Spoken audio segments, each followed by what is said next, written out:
certified. Do put it on you now. You verify. Niggas free. Do sleep. It's not cheating. It's still great. So many chains and gold teeth. This blood sit on the throne with a gold crown from the blood of a slave. This is our world. Got it from the mud to the grave. Become a thing in the past. Gonna be a story in my page. Came on boats and then chains. So when I get rich, I'ma grab a boat and 10 chains with 12 ribs from each tribe. And each rib wanna have at least 3 kids. Yeah, I'ma have a deep squad. Been rapping since knee high. Now a nigga shack size. Spit that holy fire. When you hear it, you get baptized. One West World, yeah, you niggas know the logo. And I'ma bust it down so the haters see the glow. Let's have a feast. Let's shine on our enemies. Right in their face. Let's blind all our enemies. Cause now we have, but we come from half not. Put that cash on the ground, my nigga, let's cast lots. I started from the bottom, birthed out of mud, raised by gangsters, turned out a thug. I ain't give a fuck. Burned out I was from hitting licks in and out and selling nicks in the drop. So many chains and gold teeth. It's the blood of a slave. Sit on a throne with a gold crown from the blood of a slave. This is our world. Got it from the mud to the grave. Become a thing in the past. Gonna be a story in my page.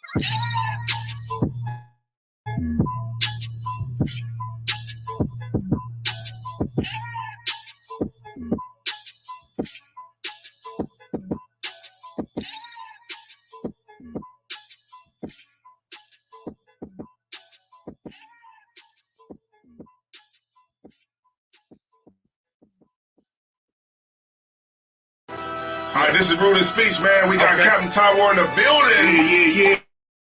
Yeah. So, Cap, man, let us know where you from. Yeah, I appreciate y'all having me, man, on Rude Speech, man. Understand, I break it down right quick. Get it, one West in my brain, one West in my heart, one West when I finish, one West when I start. Big shine, big glow. I be gone till November, let my bitch know.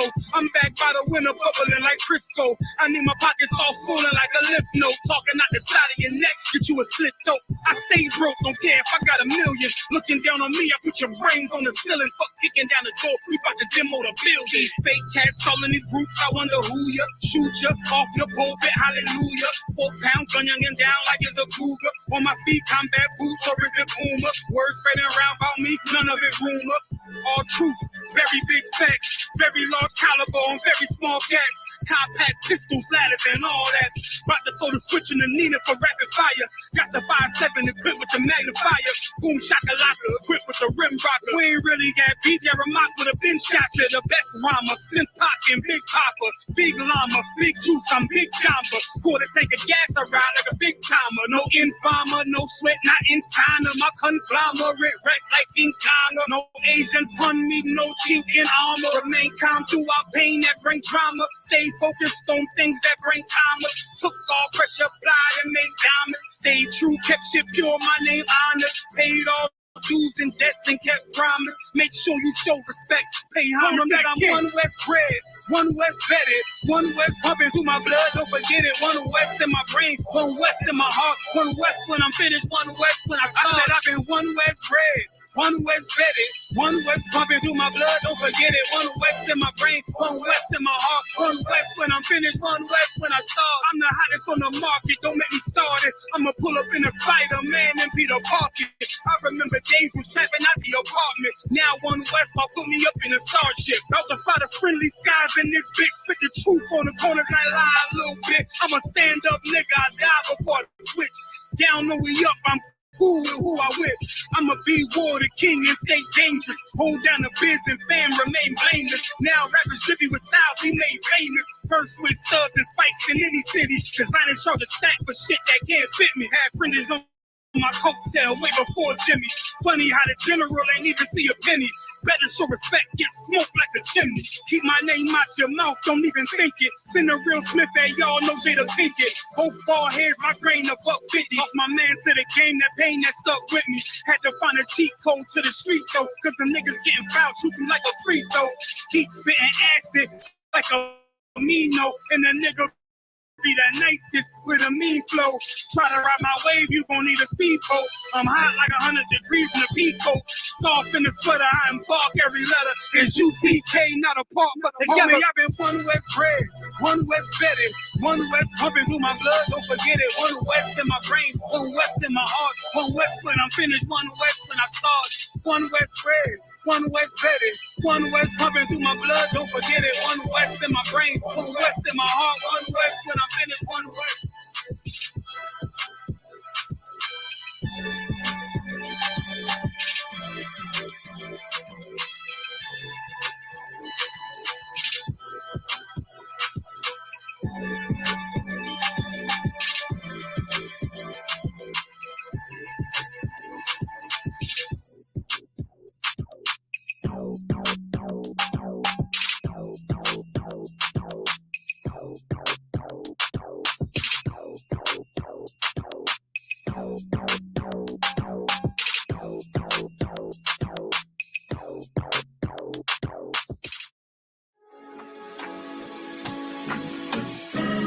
They killed, give me Isaiah 14 and 21. They did the same thing to my people. So you said that they put millions of my people. Yes, you said, sir.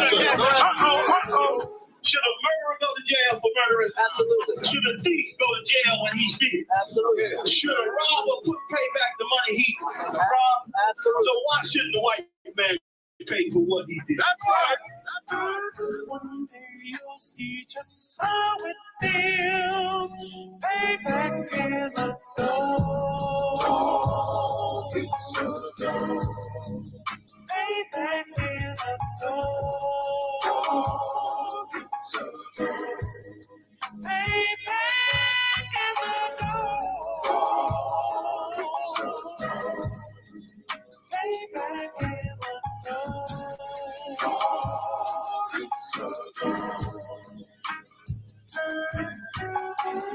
I'm in a hell of a hole, was never expected to grow. Just obstacles set in the road, that a result of me selling my soul. The story I'm telling is cold, but yet it's what everyone knows. The white man's the devil is known. America was never a home, only a place of captivity, safe facility, hating, disfigure me. They claim that I'm lazy, be killing me. Maybe this slavery draining my energy. 400 years and counting, the trail of my tears is countless. The fact that I'm here is astounding, but I can't wait till this shit is surrounded. Ready to tangle my king and the angel, be ready to rap. Crack in the sky, nuclear missiles are making it official. I'm capturing every crack and surviving. Put them all in where they need to be, slavery for me. And let the whole world see that with them in the cages, safer in the streets.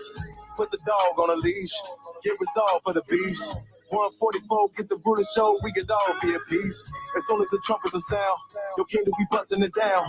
The only way justice is found, the time for your judgment is now. You'll see just how it feels. Payback is a dog. Payback is a dog. Payback is a dog. Payback is a dog.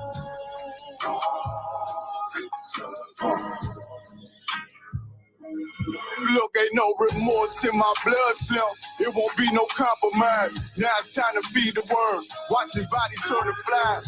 I clutch iron while you trust the lies.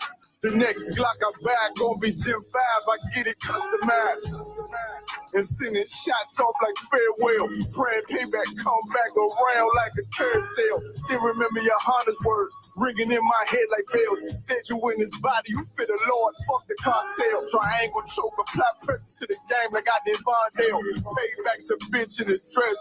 She a bombshell. Revenge is served cold. I just hope they make an oxtail. Glock fresh out the box. I swear it got that new car smell. Made myself a target in the world of mad shooters. There was designed fire for our babies to pass through it. In the day of our king's reign, I'll be overzealous. They bought my jealous, I bought brand new pair of bells. One day you'll see just how it feels. Payback is a dog. Payback is a dog.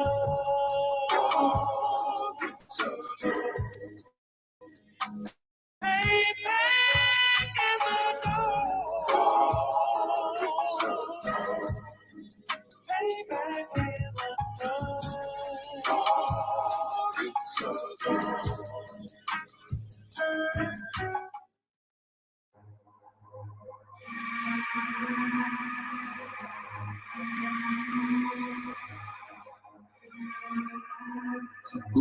What's the heat?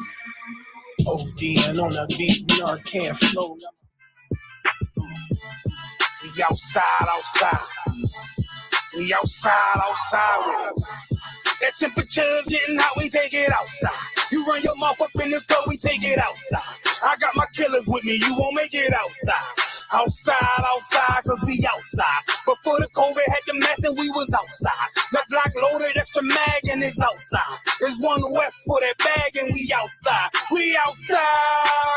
I got the world in the palm of my hand. One West sleeve stretched through it live on the gram. Had a whole world viewing. Click and subscribe. Had them niggas off the block, so them shooters, they want a job. I just put them on the payroll. When I get control of them, I just mold them like they Play-Doh. Soldiers giving Halo, trying to get up at them pesos. 40 cows send you out of space, Jeff Bezos.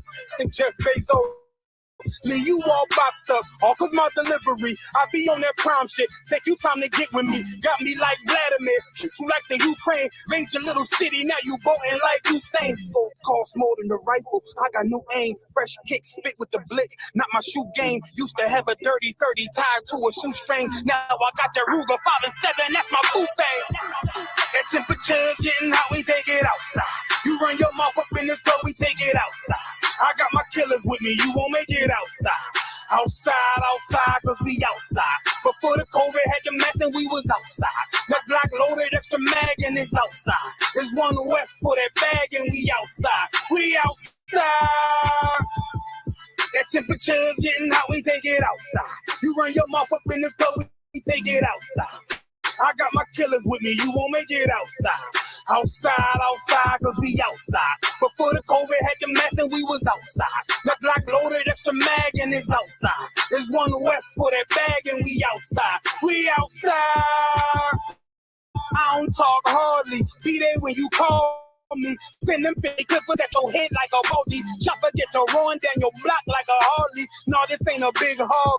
This the big dog. In your city, swinging through the jungle like it's pitfall. In the water wading, marching to my cadence. Big burst of thunder in my hands like I'm reading. Shitty little combat sounds, but I ain't playing. Look 'em in the eye before the war like a weigh-in. I'm up in the AM, politicking movements with that Draco from the vid because it's proven. Waiting on my brother out of bed, he ain't do shit. That's how life go. Win some, you lose. Seen a little nigga beat a big nigga out his shoes. Seen that nigga come back, pull up with a gun strap, rob everybody outside, told him run that. We outside. That temperature's getting hot, we take it outside. You run your mouth up in the club, we take it outside. I got my killers with me, you won't make it outside. Outside, yeah, we outside. Before the COVID had the mess and we was outside. My Glock loaded at the mag and it's outside. There's one West for that bag and we outside. Outside, yeah, we outside. That temperature's getting hot, we take it outside. You run your mouth up in this club, we take it outside. I got my killers with me, you won't make it outside. We outside, and we outside. Outside, and we outside. We outside, yeah, we outside. One West on them corners, and we outside. We outside with it.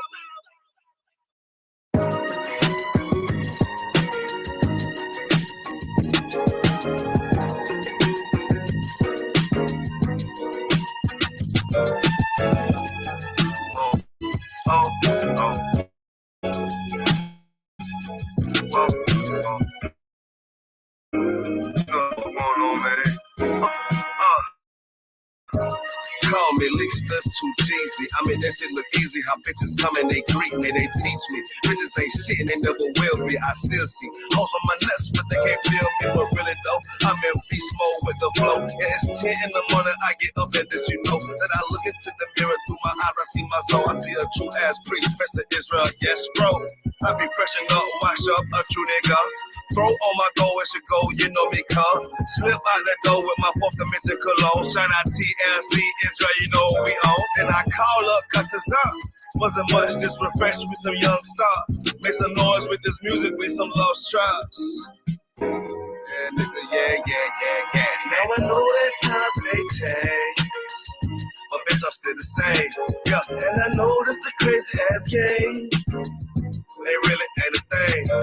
And they know that gun don't bang. Ain't trying to die today.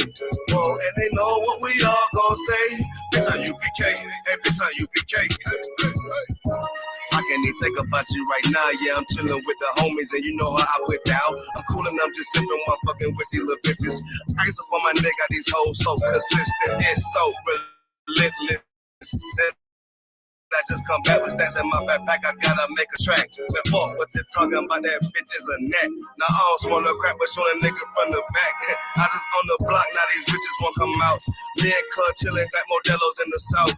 Niggas be muggin', but I name it in their mouth. Cause they know how Prince Sharp Mom put it down. Down did it down. Hot in my coupe, cruising around town. They all in the back on the ground. Glizzy on the mount. Bitches want water like I'm a fountain. They follow to the house, well shit, this ain't even my house. But top ass bitches, they wanna lounge.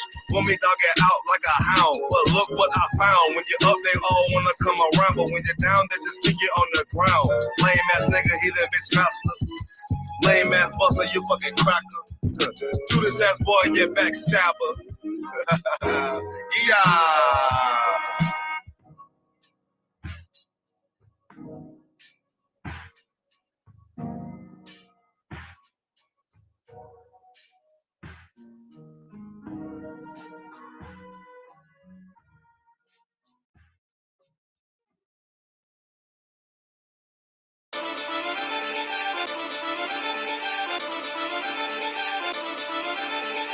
You ain't too, you crazy for us.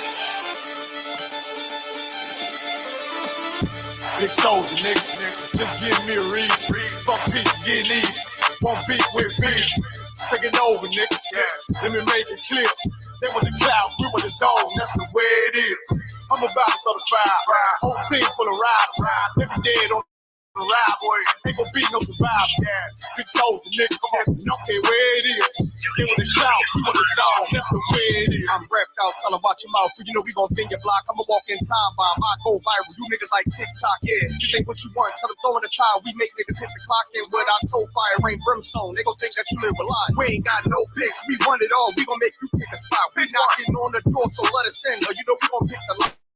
We in the field for real.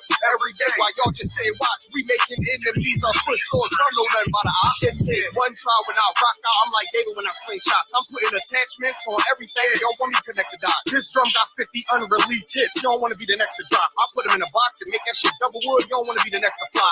Yeah. Niggas feeling themselves. Get a shovel, tell them dig the pot. Can't fit you with your man's in it, just tell him get a bigger box. Cause I'll put you in one and knock you out one. Call him my nigga knock. I'll put your song on, cut it on you, and then tell you that shit was hot. That shit was hot. Big soldier, nigga.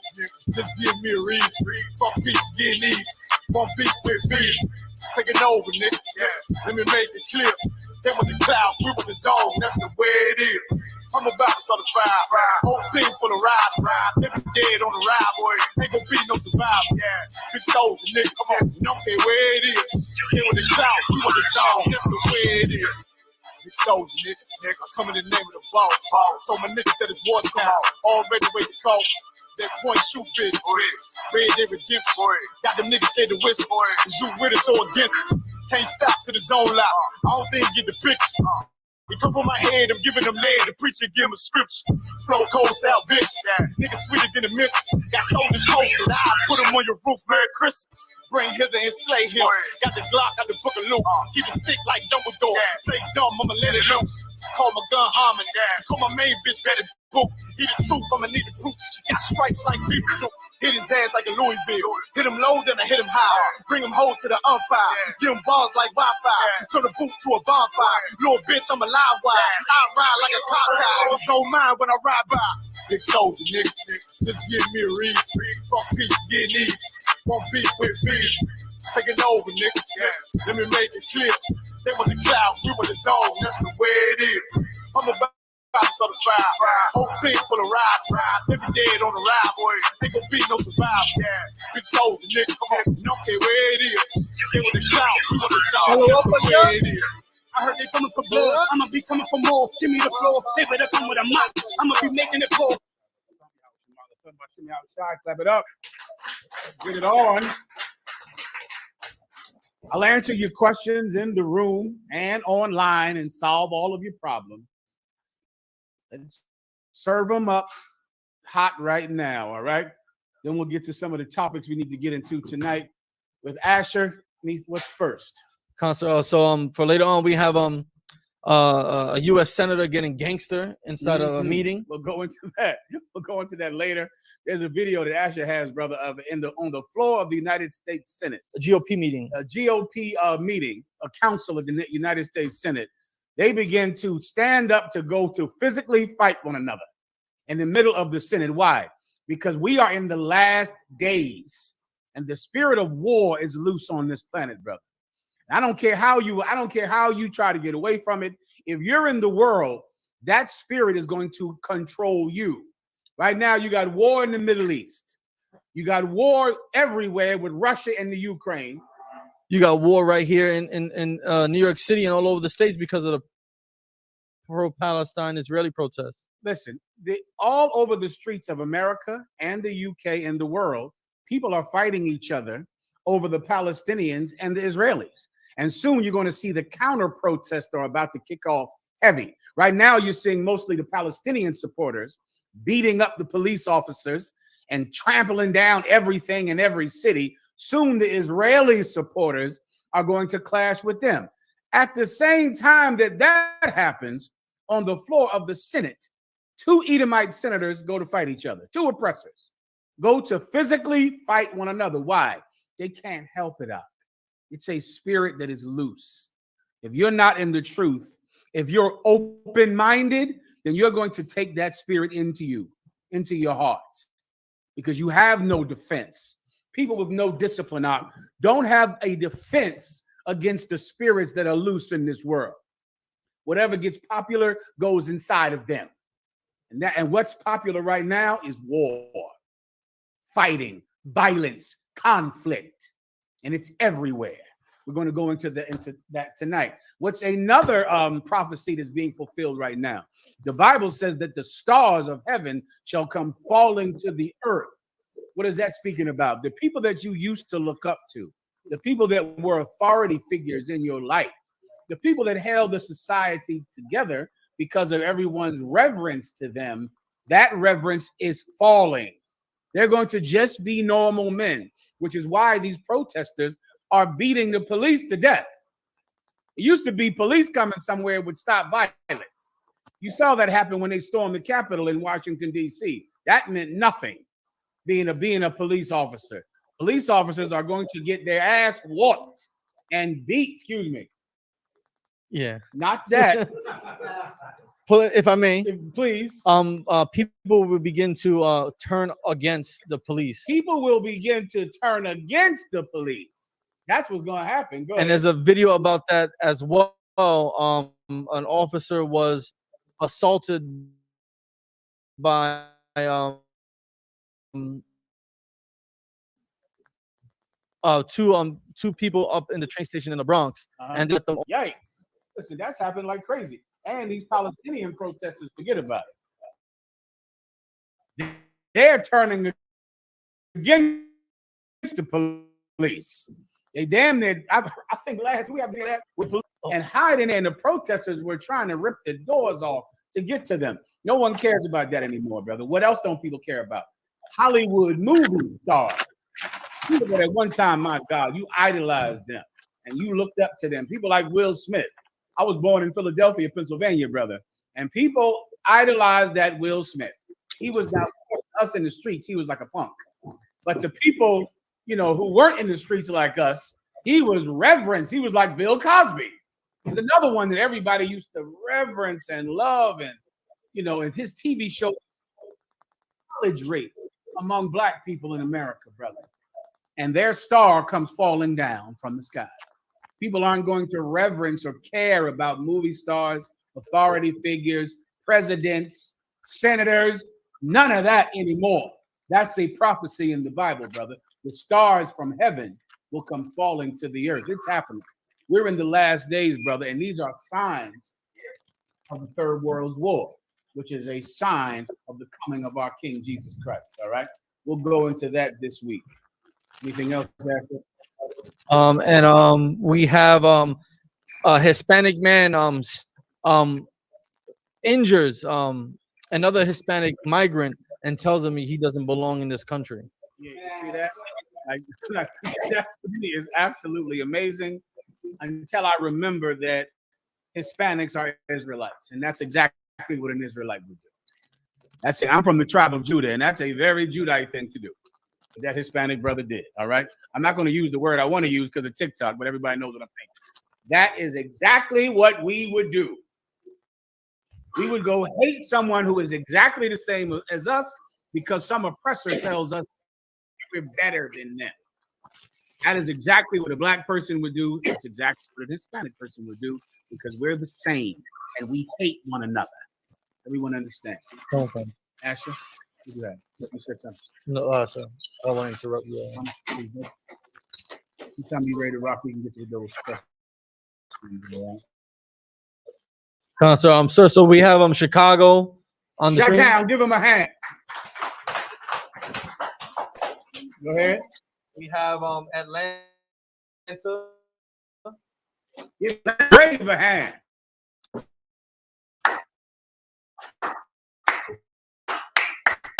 And of course, we have Okay, what else? We ready to rock? We can get it on? Go on, sir. All right, so Lucky, go ahead. Chicago, any questions? No. Any questions in the room? The mic's up here if you have a question, Bubba Shut. I'm gonna press the live button. So what do you say? Do we press live and then do what? So we can join them all together? You're not on TikTok, right? I'm on TikTok right now. Okay, so TikTok, you won't be able to see the comments on here. I'll have the comments on the TV screen here for you. Okay, I'll chill. I'll use this for when I go live when I'm not at the classes. All right. Just remind me to take this with me. All right. Yes, sir. Okay, go ahead. Questions in the room? Sis, you got it. Yahweh Shai said to Job to do unto the end. Endure till the end. I remember that. You got it. Is it when he died? When he died, again? the Most High told Job to endure to the end, and he will like receive his blessing. What did he mean by that? Like until he died, or I'll explain. Give her a hand. Well done. All right. That term, give me that in the Bible, please. Endure till the end. All right. Endure till the end is a mindset. You can be seated, sister. It's a mindset. Let me get the precept first, and I'm going to grab the microphone from the sister. Once I get the precept, then I'll explain. I'll give you the breakdown on it. Whenever you have it, just tell me, all right? I got the book of Matthew 24 and 13. Mm-hmm. But he that shall endure unto the end, the same shall be saved. Give me one verse above, please. Verse 12. I'll take it verse 11, sir. Mm-hmm. And many false prophets shall rise and shall deceive many. Give me one more verse above. Verse 10.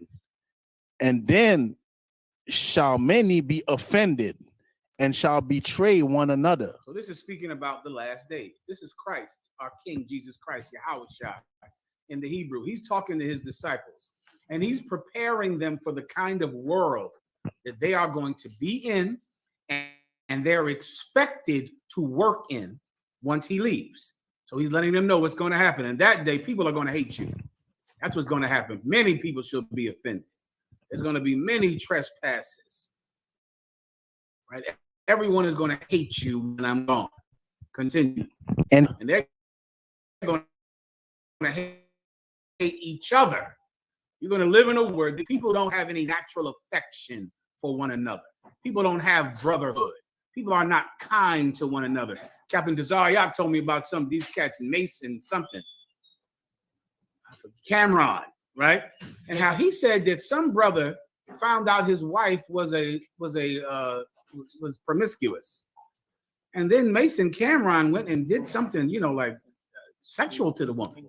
When this poor brother found out that his wife was promiscuous, and they didn't care about him at all. And that's why a lot of violence happens to brothers who deal with another man's wife. There's some violence that happens based on that young man. I pray you understand that. Why? Because no one cares about people like they should, right? They're not taught to do it. They're taught just the opposite. They're taught to be unkind and to be cruel to one another because there is a cruel man in charge of this planet. And Jesus Christ is preparing the disciples for that kind of society. Continue. And many false prophets shall rise. Once again, why do people behave like this? Because their leaders are like this. Many false prophets shall rise. You're going to see false prophets everywhere. False prophets on the internet.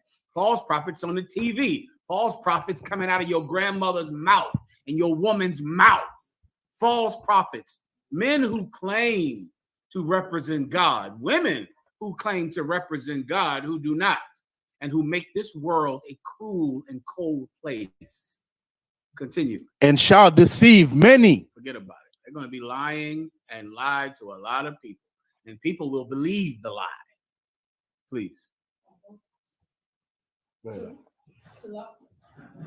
Yes, sir. Which was bringing up is so heavy because Mace retired from rap, so you become a Christian preacher. He had a church in Atlanta, sir. Well, Mace still has a lot of preacher left in him. You understand, right? Mace has a lot of preacher still left in him. Mace did exactly what a preacher would do. That's what he did. Keep going. Verse 12. And because iniquity shall abound. And because iniquity, what is iniquity? Wickedness. Because iniquity shall abound, meaning it stretches so wide and it encompasses so much land. Evil is everywhere. Because evil is everywhere, go ahead. The love of many shall wax cold. Now, because of that, no one cares if you're a brother who, some poor brother in the world, while Mace is, rich and famous. And some poor brother in the world has a woman he loves, has a child with this woman. But you could care less that this brother is so wounded in his heart that you would further his pain, further his shame. That's because the love of many has waxed cold. No one cares about anyone at all because these false prophets have stretched their lies across the planet. Continue. Verse 13. But he that shall endure unto the end, the same shall be saved.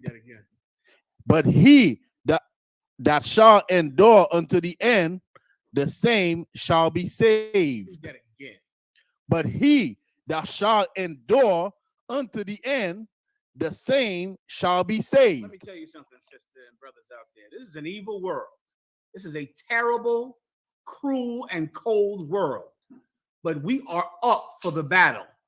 You understand? I don't care how evil this world gets. I don't care how cold people are. I don't care how terrible it is outside. We are prepared for this war. We're in it. And we're going to get through this. We're going to stay in it. We're going to love each other in a world with no love. We're going to be kind to one another in a cruel world. And we will endure this. We'll get through it. That's a mindset. You understand? That's a mindset. We'll get through this, Aki. We'll get through this, brothers and sisters. Don't worry about it. I know everything falls down all around you. And I know you can get depressed. And depression is like a plague. It's a terrible plague, depression. And so many times you feel you have the right to be depressed, the right to live a self-destructive lifestyle. You think you have the right to let the cruelty of the world live inside of you because it's so difficult. But we are up for this fight. This is what we know. This is what we train you for. This is why we don't sing and dance and have tambourines and pianos, because those instruments and that fun does not prepare you for the kind of world that you are going to be expected to live in and work in. Everyone understands. All right, let me give you another precept on that real fast. Give me 1 Samuel on this topic. 1 Samuel. Bob. 1 Samuel 10 and 26. The book of 1 Samuel, chapter 10, verse 26. So I get. Give me 24, skip, and then give me 26. Go ahead. This is the precept about when the Israelites chose a king. This is the first time we chose a king. Now, of course, you can break this precept down for the current king over the nation of Israel, for the king we have right now. All right, go ahead and read it. 1 Samuel chapter 10 and verse 24. And Samuel said to all the people, see ye him whom the Lord hath chosen. See you him who the Lord hath chosen. The Most High God chose our King Jesus Christ. He was chosen to rule this nation. Not Will Smith, not Puff Diddy. I was in the car with Levi. They said, some girl said Puff Diddy did some terrible mess to her. Yikes, I don't know if it's true, but it seems true. Puff Diddy seems like that kind of person. It seems true to his character, Puff Diddy. I mean, said he paid male prostitutes to be with his woman. Somehow, a lot of them cats like that like to see some other man deal with their woman. So they like to be a cuckold to some, some better man. To watch him tear their woman from limb to limb. Go ahead. Kind of sounds like a slave mentality. Yeah, it's sick as hell. Me myself. I do my own work. Right. I drive my own car, bro. I pray you understand that. So anyway, they like to watch other men drive their car. I don't know what it is, but it was sick, and it seems true to his character. I don't know if it's true. Forget about Will Smith. Levi told me something about Will Smith that was insane. Some cat said he caught Will Smith doing ungodly things. It was horrific. This is an evil, evil place. It's a terrible place. But we serve a king who is the best and the most perfect man to ever live. And he's worthy of our service, brother. And he can get us through this. We follow him, we'll get through this. We follow him, we won't be like Will Smith. We won't be like Bill Cosby, R. Kelly, or Mace, or Cameron, or your mama's preacher. We won't be like them. We'll be different than them because we serve a man who is the greatest among all of us. Keep going. That there is none like him among all the people. Keep going. And all the people shouted and said, God save the king. They said what? God save the king. They said, God save the king. They knew it was right up. They know that this is the man. He's the one. He is someone that we can truly look up to. He's someone that we can pattern our lives after. Who do you pattern your life after? A rapper? Huh? Some actor? Some drug addict? Some senator? Some president?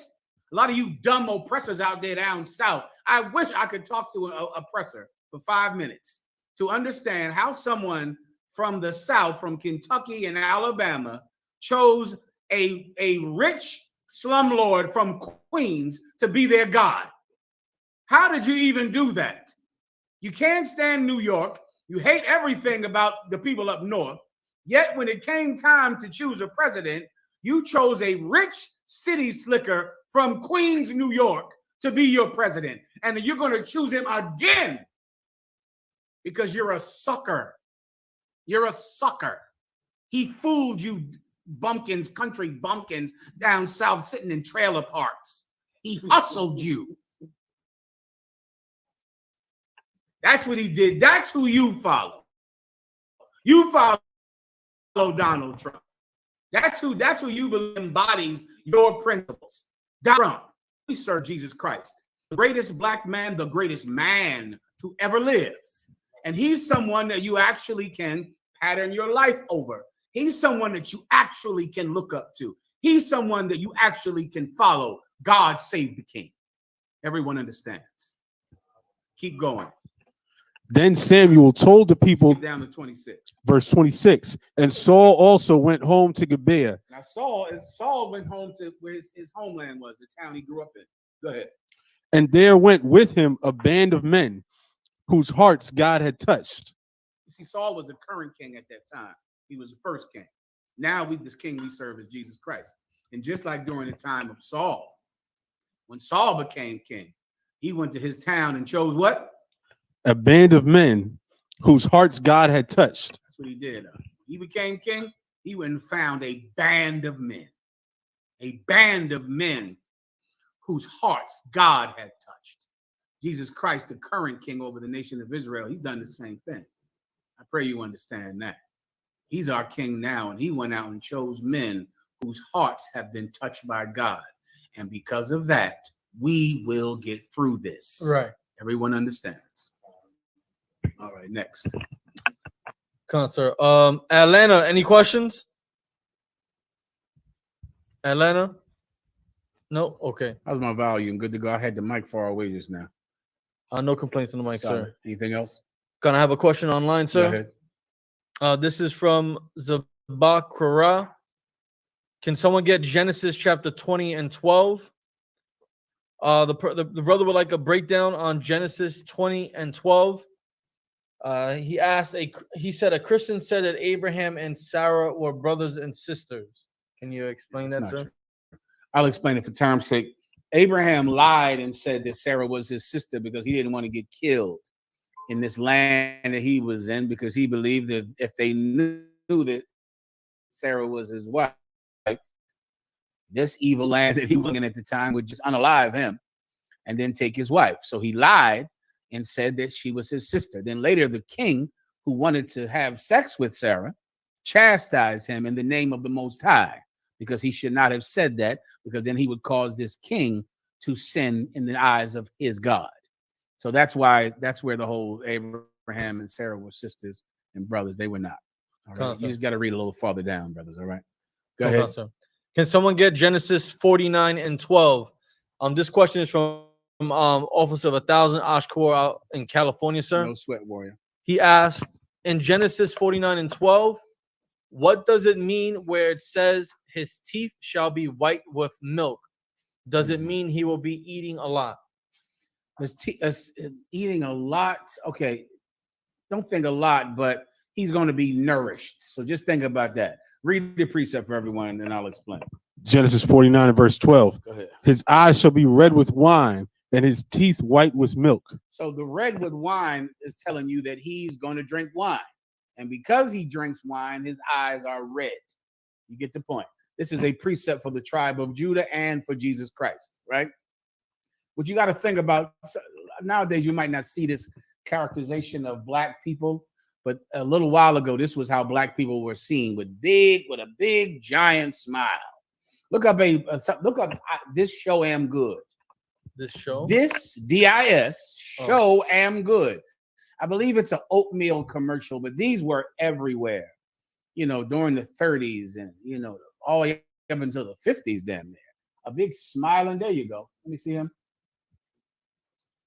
That's that, look at him. He's as happy as he can be. That was how people saw Judah. There's another one too. There's 1,000 of them. I'm trying to think of one of them. That's a good one in that he's just a smiling, happy. Go ahead, up.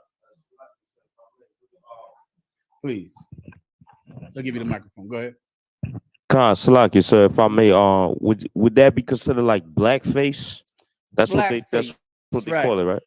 Okay, exactly. The water warrior. Okay, black people were just considered to be big, white teeth, smiling, happy, brown-skinned people that just danced and were happy. All right, that was a very old characterization of black people. I think it existed until the 60s. I think the civil rights movement is what changed the minds of our oppressors about us. But before civil rights, we were the happiest, nicest, helpful people in the world. I'll tell you who it's happening to right now is Hispanics. Before Hispanics began to want something, to demand something, they were gardeners. Just people that were trying to garden and trying to help white people. The minute Hispanics started to want a better life, now they're the cartel. Now they're gang members, and now they unalive people. But before that, people looked at Hispanics, brother, like they were just, people that wanted to do your garden for you, wanted to cut your grass for you. Not anymore, because Hispanics dared to want a better life. Well, the same thing happened with the tribe of Judah. This particular precept is speaking about the blackface coon characterization of the tribe of Judah, of black people. The red eyes is because he drinks wine, right? So his eyes are red. The white teeth are because he's drinking milk, meaning he's nourished, he's happy. He's getting plenty of milk in him. He's well fed. He's well fed and content. And that was exactly how most of our oppressors believed that black people were. Just happy slaves. Slaves that just sung and smiled and were very happy to be slaves. Everybody understands. That's the precept for you. So you can think of the milk white with milk, meaning the milk makes his teeth white, meaning he's well nourished, good vitamins in him because he's eating well. It's like he's drinking. He's eating well and he's nourished, and because of that, he's smiling and happy. All right. And there's 1,000 images. You might just look up a Negro image with big white teeth, something like that. But they were all over the supermarket at one time. They were everywhere on every box. Some smiling face telling you to buy this oatmeal, buy this rice, buy this syrup. Everybody gets it, all right? Next. Come on, sir. Next question I have, sir. A brother asked, well, someone asked, how do you stop an addiction, whether it's a substance use, drinking, or sexual addiction? You can give me let me think. Let me give you a short answer. The short answer would be, a man shall not live by bread alone. You want to give me that? I would start there. Okay. Let's say you have an addiction. There are many precepts on addiction. Most of you, if you don't know, the Israelite School of UPK under commanding General Yohana has a substance abuse program, an alcoholism program. Captain Akkad is over that program right now. You can contact that program, contact Captain Akkad, and we'll run you through our system that works if you work the system. It absolutely works to free you from whatever addiction you have. Alcoholism is a terrible scourge among our people, especially the tribe of Gad. The tribe of Gad has terrible alcoholism. I mean, really, it really sculpts their destruction, the alcoholism among the so-called North American Indian. But it stretches to every tribe. And of course, the tribe of Judah has a terrible, terrible culture-altering drug addiction problem. It's the Hispanics tribe, the Puerto Ricans, the Mexicans have a terrible culture-shaping drug addiction problem, all right? And it's something that absolutely you can be free from in the name of our King, Jesus Christ. Please, warrior. Come on. The scripture that the Christians misuse. Is it on? Salaki out of one. The scripture that the Christians misuse, Philippians 4:13, I can do all things through Christ. Would this be a good precept? Yes, I'll take that precept. Okay, I can do all things through Christ is true about a lot of different topics, but it's more of an encouragement than how you get rid of drugs. You can't get rid of drugs through just saying Jesus Christ can do everything.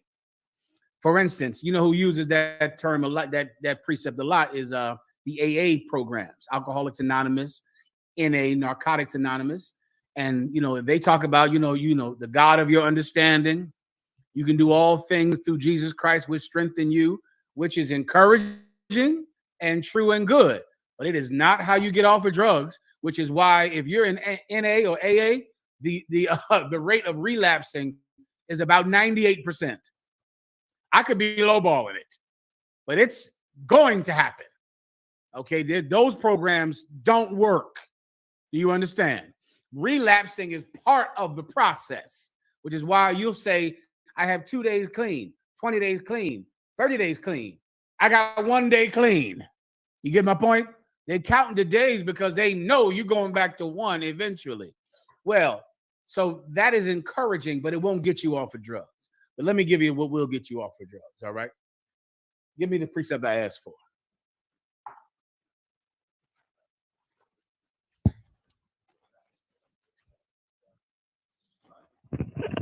Matthew chapter 4 and verse 4. Listen very carefully. Now, just imagine you're someone who's a weed addict. You smoke marijuana, which is, very difficult to get off. Cigarettes are a terrible scourge. Try to get off of cigarettes.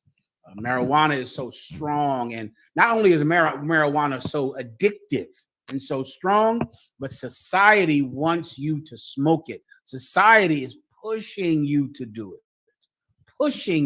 it so much so that if you're weak, the spirit of marijuana is going to attach itself to you. If you're open-minded, it's going to attach itself to you. Everyone understands. So listen carefully. Go ahead. But he answered and said, it is written, man shall not live by bread alone. Above it, give me the context. Verse verse 1. Then was Yahushua led up of the spirit into the wilderness to be tempted of the devil. So this is the time when Christ was led up into the woods where nobody lived. That's why it's called the wilderness, right? It's a wild place, which is what wilderness means. Feels when you get off of drug, pain of not takes, it's gonna hurt. If you've ever needed a cigarette before, it hurts. You ever see them videos of people getting off planes on planes and they freak out on those planes and fight people? Those people need a cigarette up. And they've just been on a plane for 4 hours, 6 hours, 3 hours. If you don't get a cigarette out every 10 minutes, you're going to punch someone in the face. Well, they've been on a plane, brother, for 4 hours. They have to get off now. Do you understand? They can't wait in line to get off that plane. They got to get off right now, and they're going to fight someone. Many people that you see that are agitated and angry, it's because they need a fix. They need it. All right? It's why people can't stop doing drugs, because it hurts when you try to stop. There's physical pain attached to it. Your body wants to smoke. Your body needs a drink. Your body needs marijuana. Everybody gets it, right? Well, addiction ends when you can take that pain. That's when addiction ends. 1 second up. When you feel that pain and you can take it, most times the only reason that you can take that pain is because you realize the pain of getting high is worse. The pain of being an alcoholic is worse. So you kind of weigh the pain. Like, I could end the pain I feel right now and smoke some weed, shoot some heroin. But damn, then I'll lose my children more and lose my life more and go back into prison. So you weigh the pain and you decide, you know, I'm just going to go through this pain that I feel right now because the pain of getting high is worse. So all of it is about that. You're suffering. Christ went up into this mountain to be tempted of Satan. What was he doing at that time? He was on a fast. Christ had not eaten, had had nothing to drink at all, had not eaten for 40 days. He went up into this mountain to be tested, which is what you will feel if you're trying to get off of drugs, if you're trying to get off of marijuana, if you're trying to quit an alcohol problem, if you're trying to get off of cigarettes in the back. What do you want to say, Al?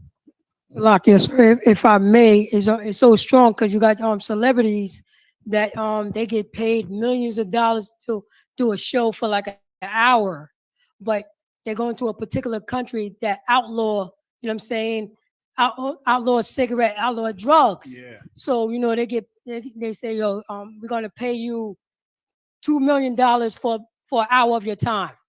They say I can't do it because weed is outlawed. Cigarettes is outlawed. They can't go 2 hours without smoking weed because it hurts. And that's what you got to just remember when you're trying to face this addiction. You are going to feel straight up and down physical pain. And what the brother just said is true. It was in the news where these rappers can't go to perform anyplace else. They can't go 3 hours without smoking weed. Their stomachs and their bones will ache if they don't get it. They need it. They're addicts. They need it. Well, that physical pain is what Christ felt. As he was up into this mountain, he's feeling it. He's hurting. As he's in pain, his stomach, his bones, his mind, his mouth, everything just hurts because his body is craving food. You understand? Craving water. And he's hurting over that. Continue. Verse 3, and when the tempter came to him, he said, if thou be the Son of God. Also, the other one I need is, these cometh out not but by fasting and prayer. I need that. Keep going.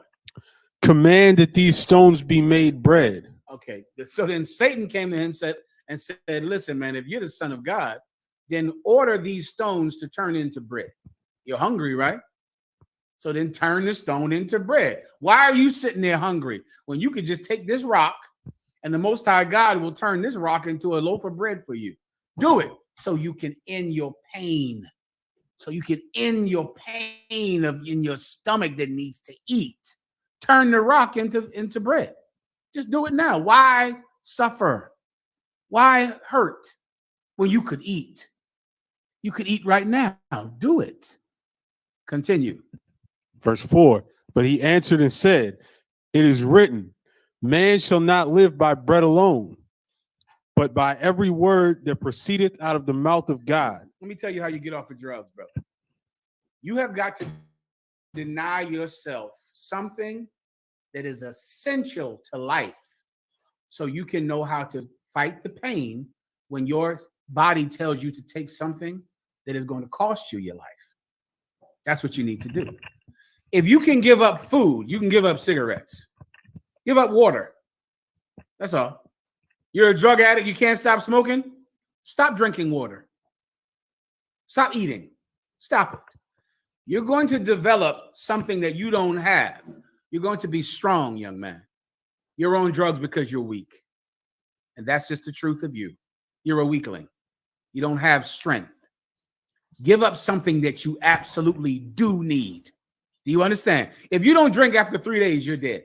You're going to die. If you don't drink after about 40, if you don't eat after about 41 days, you're dead. You're going to die. If you could deny yourself something essential to life, you can deny yourself something that you don't even need, something that's actually hurting you. Jesus Christ said, man shall not live by bread alone. Why? Because Satan is telling Christ what? Now just think, man shall not live by bread alone. What does that? That's telling you something. That's telling you how Satan is tempting him. But you got to answer the question for me. You know the answer. The answer is man shall not live by bread alone. So then what was Satan telling Christ? Young man right here. To lock out the one. He was telling him to eat. He was telling him to. Why? Because he hadn't eaten in 40 days. Okay, you're walking down the street of it. Why is Satan telling Christ he should eat? Because he's in pain from not eating. You're on it right now, but just use the words he used. You should eat because if you don't eat, you will die. You're going to die. Give him a hand. That's what Satan is saying. Satan is saying, listen, man, if you don't turn that stone into bread, you are going to die. Why? Because you have to eat to live. You got to eat.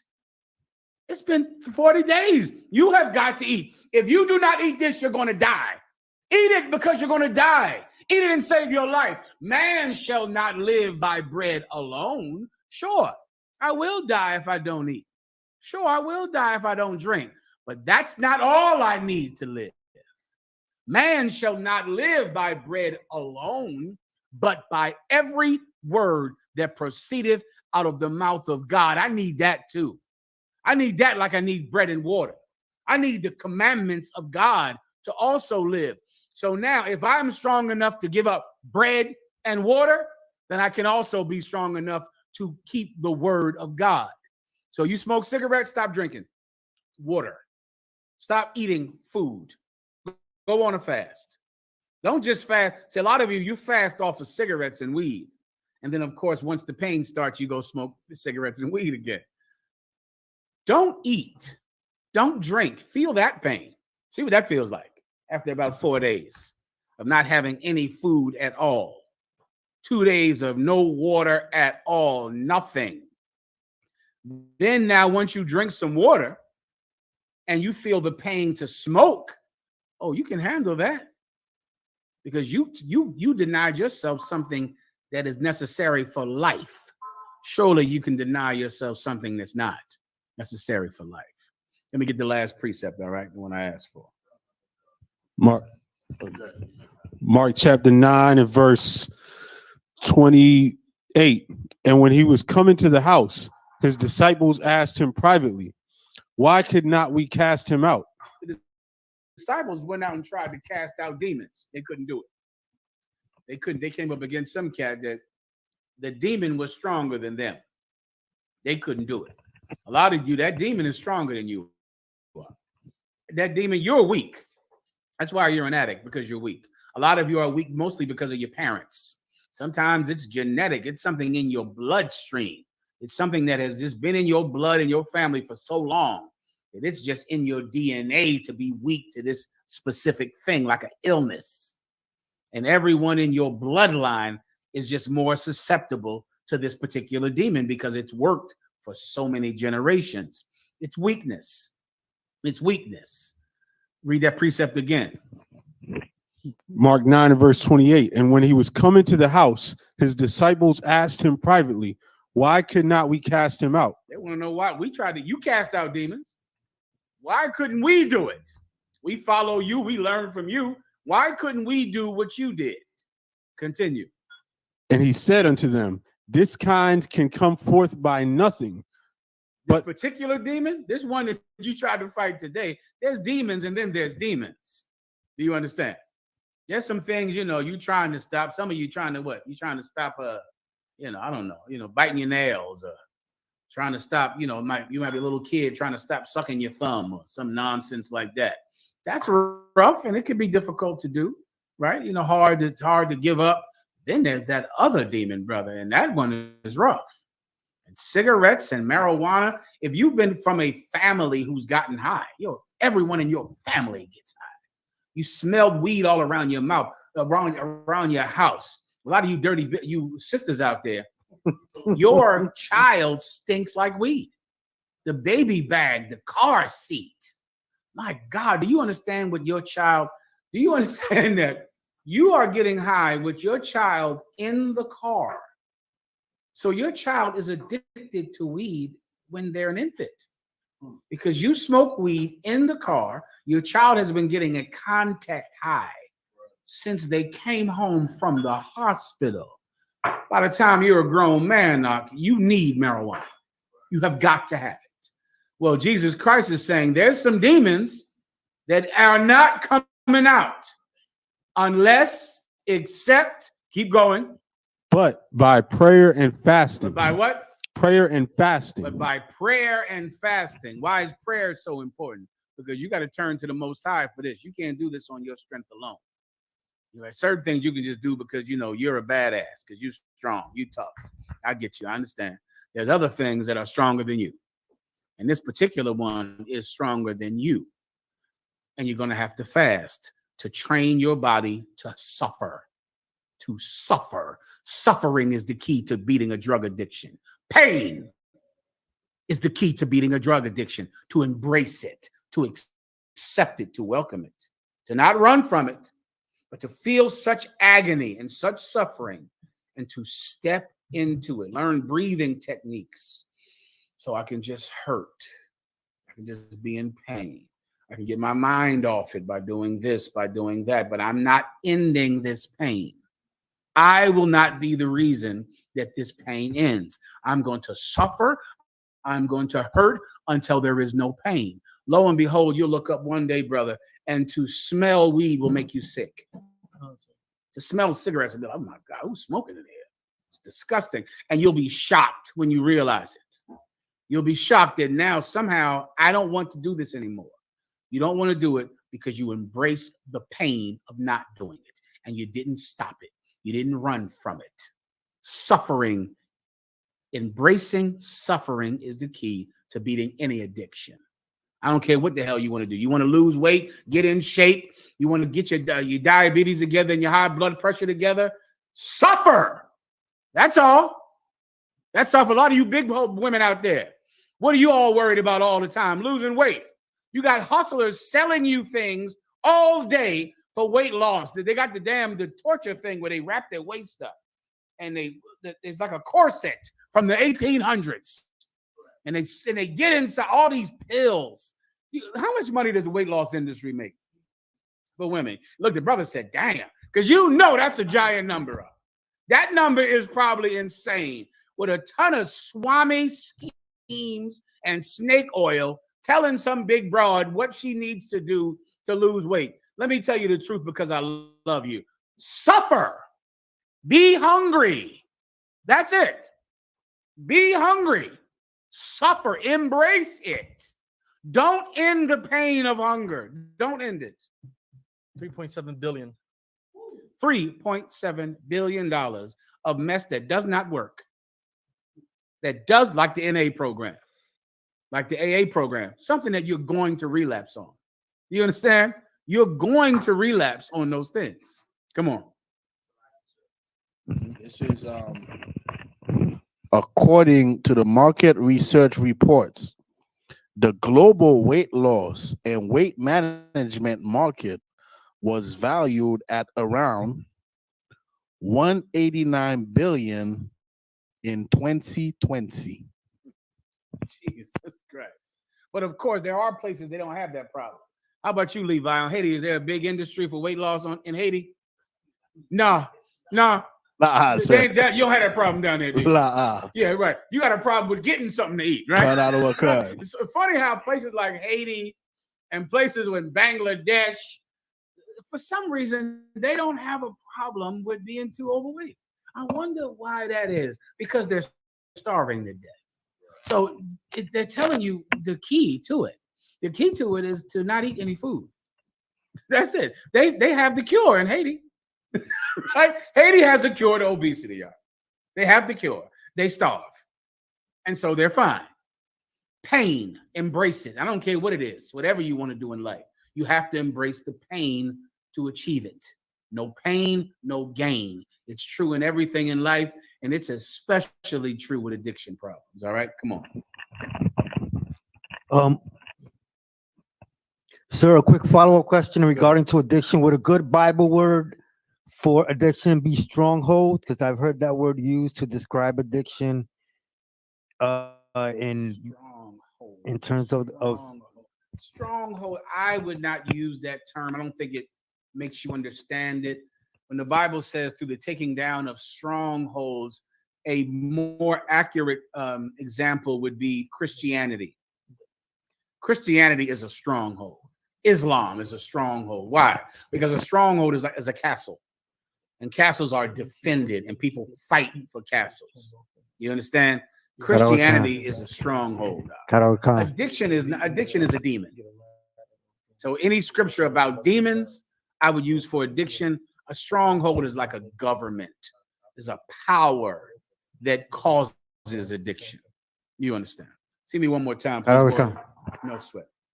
Next question. Sir. Next question I have, sir, online is from Rahawar Kokomo. Take a little ice in that. It was all right. They said, Salakia, sir, can I have a breakdown on Matthew chapter 22, verses 29 through 31? Go ahead. If a brother can get that, Matthew 22, verses 29 to 31. Anything in particular? I hope so. Go ahead. Matthew chapter 22, verse 29. Yahushua answered and said unto them, ye do err, not knowing the scriptures. I turned the light off because too much. Yeah, got you. Go ahead. Ye do err, not knowing the scriptures, nor the power of the Most High. Verse 30. For in the resurrection, they neither marry nor are given in marriage. This is Christ teaching on reincarnation, right? This is about reincarnation. The entire question that the Sadducee or the Pharisee are asking him are about reincarnation. They don't believe in reincarnation. They know he teaches reincarnation. So he's trying to say, listen, if seven brothers, you got seven brothers, the eldest brother marries a woman. He dies without giving her a child. According to the law of a brother in the Old Testament, her next brother has to marry her and try to give her a child for the other brother that died. That happens 7 times. She never has a child with any of them. She marries the brother after the husband dies each time. Then finally, she dies also. So in the reincarnation, who does this woman belong to? Because she's been with all 7 of the brothers lawfully. Come on. No one. No one. Why? Because in the reincarnation, Asher, come on.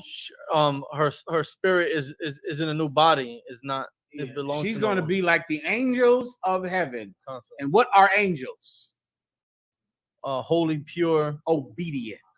That's what angels are. Obedient.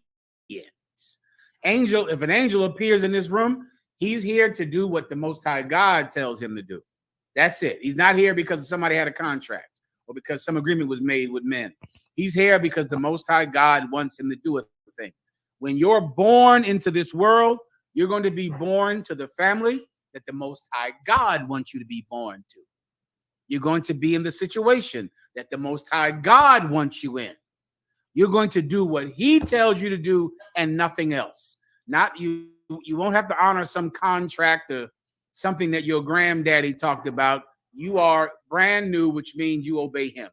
That's this. This is the precept that Christians use to try to say that when you die, you become angels. But of course, it cannot mean that because you just read why. Read it one more time. For in the verse 30, for in the resurrection, they neither marry nor are given in marriage, but are as the angels. But are what? But are as the angels. Spell that word right there. But are what as the angels? But are as the angels. Spell that word as. A-S. A-S. Everybody knows what A. Alexa, what does the term as mean? As is usually defined as a long-eared, slow, patient. Alexa, stop. What is as? Alexa, stop. What is as? What type of word is that? A-S? As is what kind of word in English? Not an adjective. What is it? Go ahead. Dictionary, as, adverb, used in comparisons to refer. Used in what? Comparisons. Used in what? Comparisons. Okay.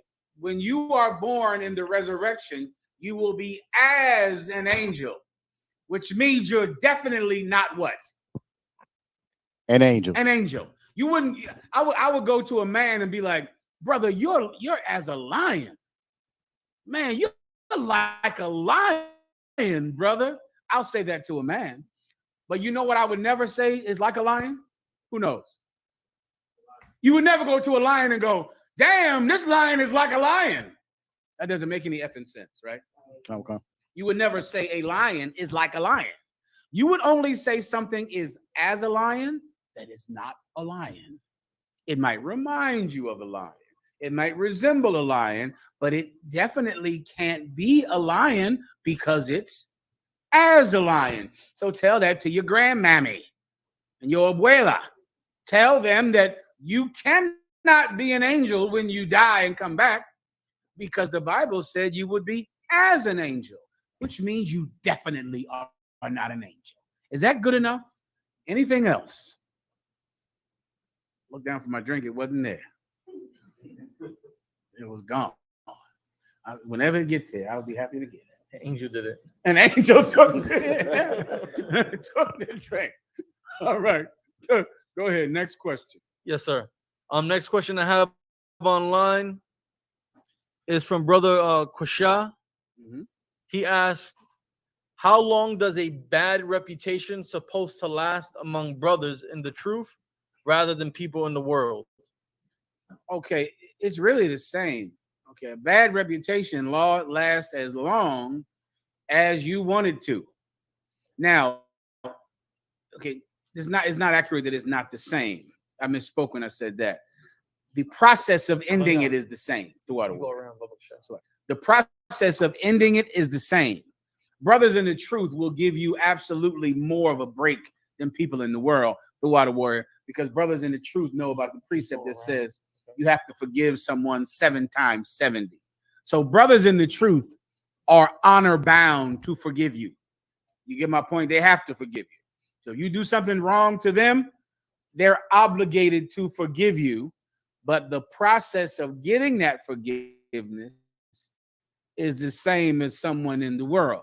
If you have a bad reputation, then you better get busy building a good one. That's it. Right? Your reputation is really you coming up against people's memories.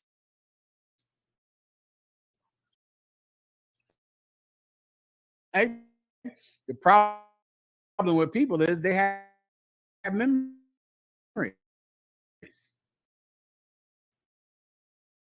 They didn't forget when you did. Right? They haven't forgotten it. They don't have amnesia. So you're coming against memory. Well, how do you fight the memory that someone has of something you did bad? You give them a new memory, a good memory. So now, yes, he did these things. I remember those. But just yesterday he did this. And today he did this. And now before you know it, the thing you did that was bad, the days stack up against it of good memories that they have with you. If you want to be forgiven in the truth for doing something bad, you better give brothers in the truth good memories of you, because you're not doing that now.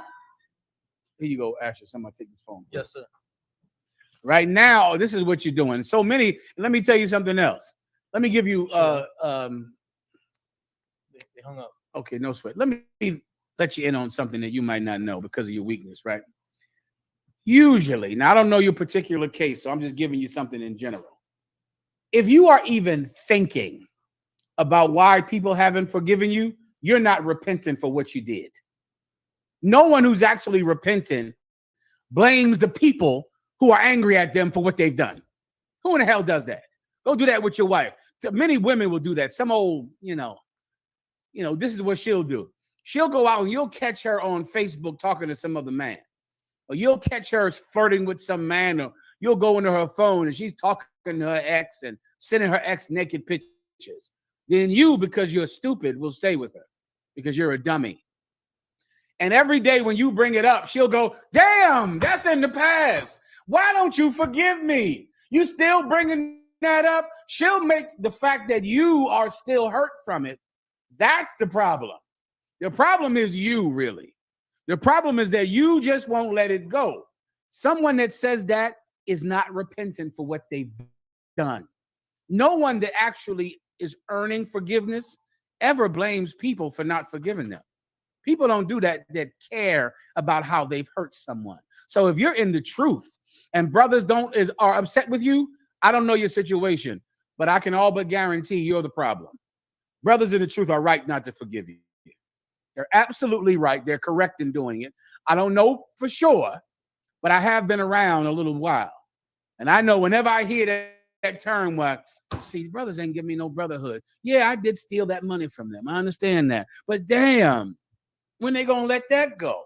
Yeah, I did talk to that brother's wife and tried to have sex with that brother's wife. But when they gonna let this go? I mean, they're supposed to be in the truth. You're supposed to be in the truth. When are brothers in the truth going to forgive you? When are brothers in the truth not going to do things that need forgiveness? Aren't we both in the truth? So I'm in the truth, so I have to forgive. I got you. Well, aren't you in the truth too? So shouldn't you stop doing those things that you're doing? Shouldn't you have never done the thing that you've done? Wicked people always are blaming someone else for the repercussions they cause. So now, well, how long does it take for brothers in the truth to forgive you? As opposed to brother, how long does it take for a brother in the truth to act like he's in the truth? To not steal from you, to not lie to you, to not go out and get high, to not be a dope head and a drug addict. When will brothers in the truth stop offending other brothers in the truth? Well, the minute that happens, brothers will forgive each other. But as long as you hurt brothers in the school, I don't know if I can get them to have amnesia. I don't know if I could do that. You might want to fix your damn self. Sister, you had your hand up? Give her the microphone.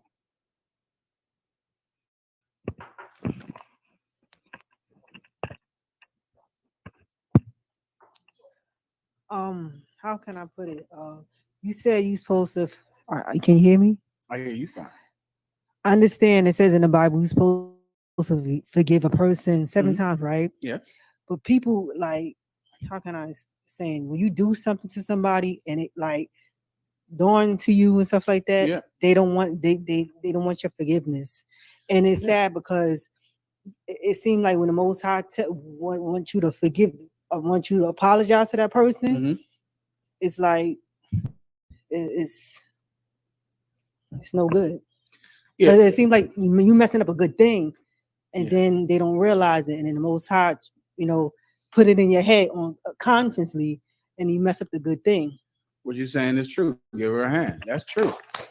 The Bible says that once a friend is lost, he's hard to gain again. That's in the Bible. If I was you, I'd stop, effing with brothers. I'd be nice. That's all. Why don't you just do that? That's a lot simpler, right? It's a lot easier for one man to change his wicked behavior than for the entire school to forgive that one man. It's easier if you would just stop smoking weed and before you know it, everybody find out that you're a drug addict. Then everybody has to forgive you 7 times 70. Oh, you're getting high again. We have to forgive you again. This is what I'm gonna do. I'm gonna take your cover and hang it in our graveyard. Get this, make sure everyone sees this. This is where the souls of people that are always needing so much forgiveness live. Right up here. This is where I'm going to put you, up here. All right. This is where people, you know who is up here right now? People that need the brothers to forgive them. We are going to forgive you. We're going to forgive the hell out of you. We're going to forgive you and never talk to you again. Never look at you again. Never say anything to you again. But we're not going to break your jaw. We're not going to send brothers to your house to get retribution for what you've done. You better count that as forgiveness, because that's what it is. Forgiveness doesn't mean I get amnesia. Forgiveness means I don't take revenge. You understand? I'm not going to hurt you. I'm not going to harm you. I'm not going to send the brothers down to your crib to do what should be done to you if this land was not ruled by a wicked man. That's not going to happen. All right? But we will never talk again. I will step over you on the sidewalk and not speak to you at all and hang your cover in our graveyard that others may see and forbear their wickedness. And I forgive you. No, go in peace, all right? Everything is fine. Next. Go ahead. I have a question, sir, myself. I started reading this article or this paper by a brother who was Muslim. His name was Dr. Naim Akbar, PhD in clinical psychology. Mm-hmm. He wrote like a little like an article or a book, a synopsis called "Chains and Images of Psychological Slavery." All right. And the book is extremely heavy, right? Mm-hmm.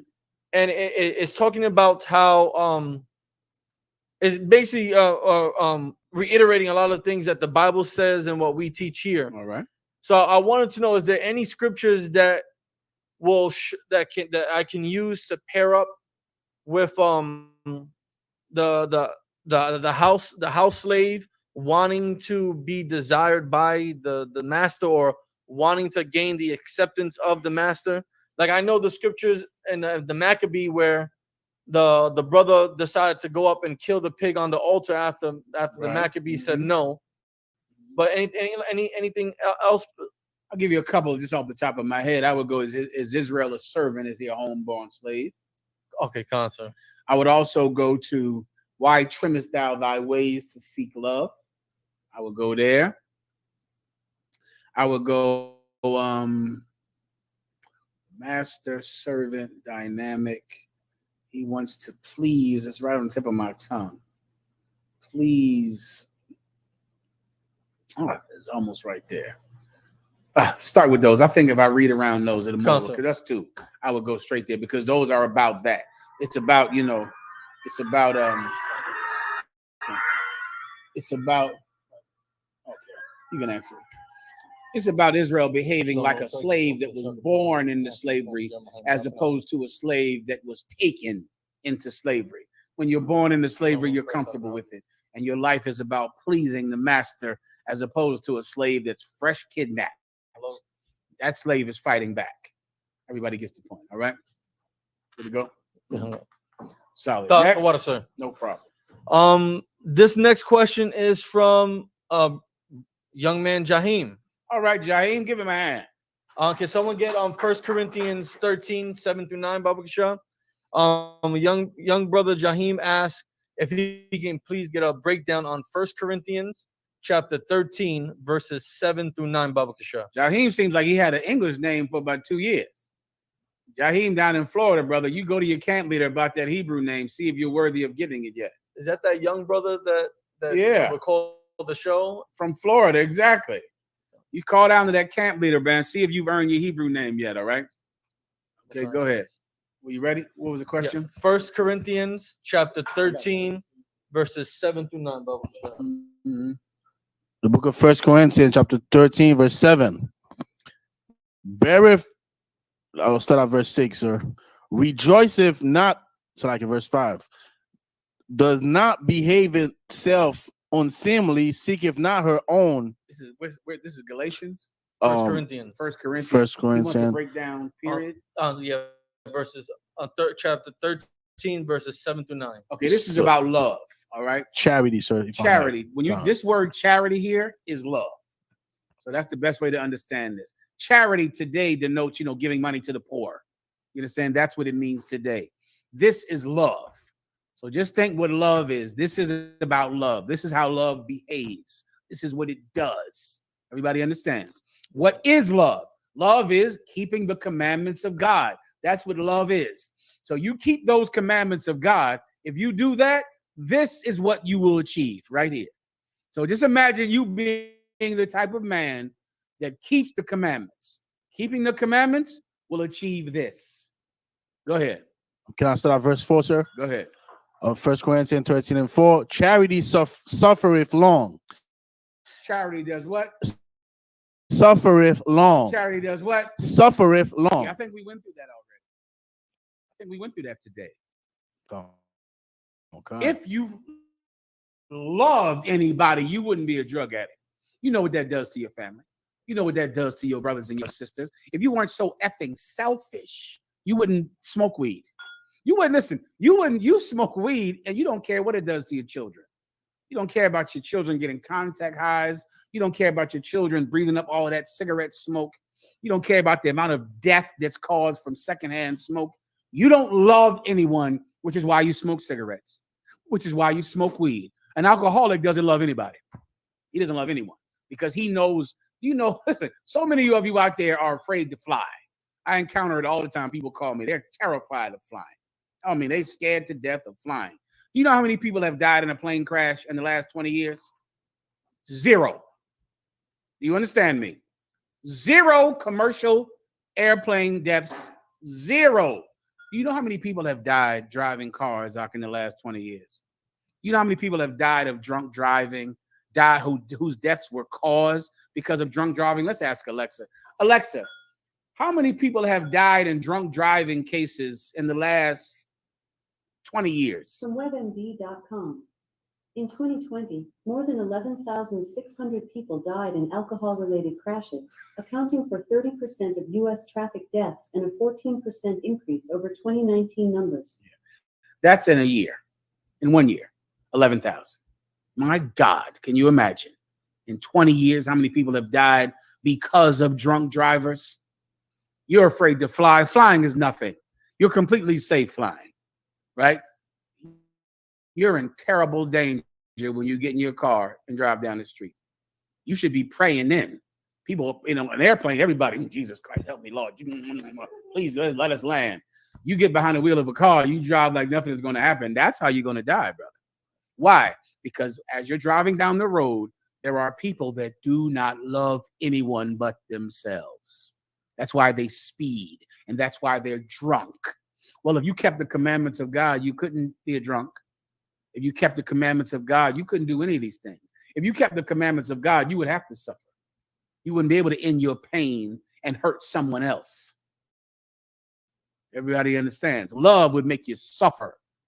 That's what love would do. You would embrace suffering. Continue. And it's kind. And it's what? Kind. If you kept the commandments of God, you'd be kind. You'd be kind to people. You wouldn't harm people and hurt people. You'd care about a poor sister who's hungry and suffering. You care about a poor brother who's going through terrible things and his wife committed adultery. You care about them. You'd be kind to them if you kept the commandments of God. Keep going. Charity envieth not. Charity does not envy. What is envy? Envy is the seed that causes people to steal, that causes people to unalive people, being envious. If you ever wondered how the Most High God back in the day of Moses would condemn people for being covetousness. You know what it means to covet, right? The Bible says, thou shalt not covet. Well, during the time of Moses, how would you convict someone of being covetous? Because being covetous is attempted stealing, attempted robbery, attempted adultery. There's adultery, which is when you slept with another man's wife. But then there's you plotting on sleeping with her, which is not adultery, but it is breaking the law of coveting. You want his wife. I know for a fact you want her because you tried to get her. I know for a fact you want his horse because you tried to steal his horse. It's not stealing, which is also unlawful, but you were caught in trying to steal, and that is being covetous or breaking the law against coveting in the Bible. Well, envying someone is where it starts. When someone is rich or someone has money or someone has something you want, and now you envy them and you hate them because they have something you want. Now you're plotting on unaliving them or stealing from them. If you kept the commandments, you wouldn't do that because the commandments say, thou shalt not covet. Everyone understands. Keep going.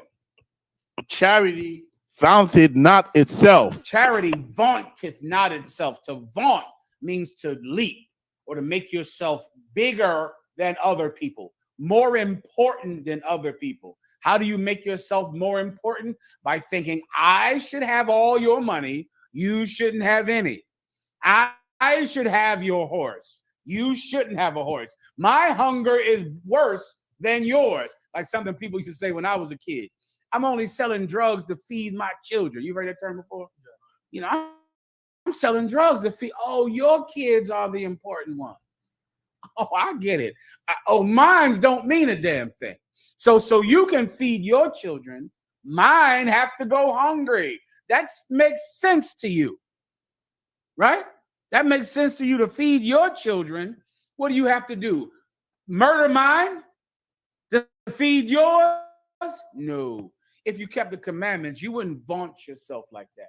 You wouldn't think that your life is more important than other people's lives. You wouldn't think that if you kept the commandments of God. Continue. Is not puffed up. I just broke that down. Verse 5. Does not not the same thing. Like blowing yourself up like a blowfish, like you're better than them. So your life matters more. Your hunger matters more. Your poverty matters more. And theirs doesn't matter. Continue. Okay, I'll jump in the verse of a question, sir. Verse 7. Beareth all things, believeth all things. Beareth all things, believeth all things. What does it mean to bear something? To suffer something. To suffer. You bear it. You take it. Like imagine the metaphor of putting something up on your shoulders and you're carrying it. You took a rank, you carry that rank. You're a trooper, you carry it. You're an officer, you carry it. You take it up and you do it. Is it difficult? Yes, it's very difficult. It's terrible. Cry, but bear it.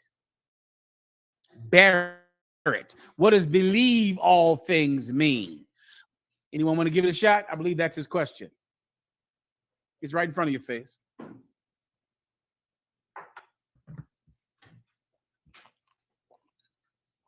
How about this? What is the all things? Break that down. All you have to be is there here today to get the answer, because I've already given you the answer. Love believes all things. What are the all things? Levi, bring me home.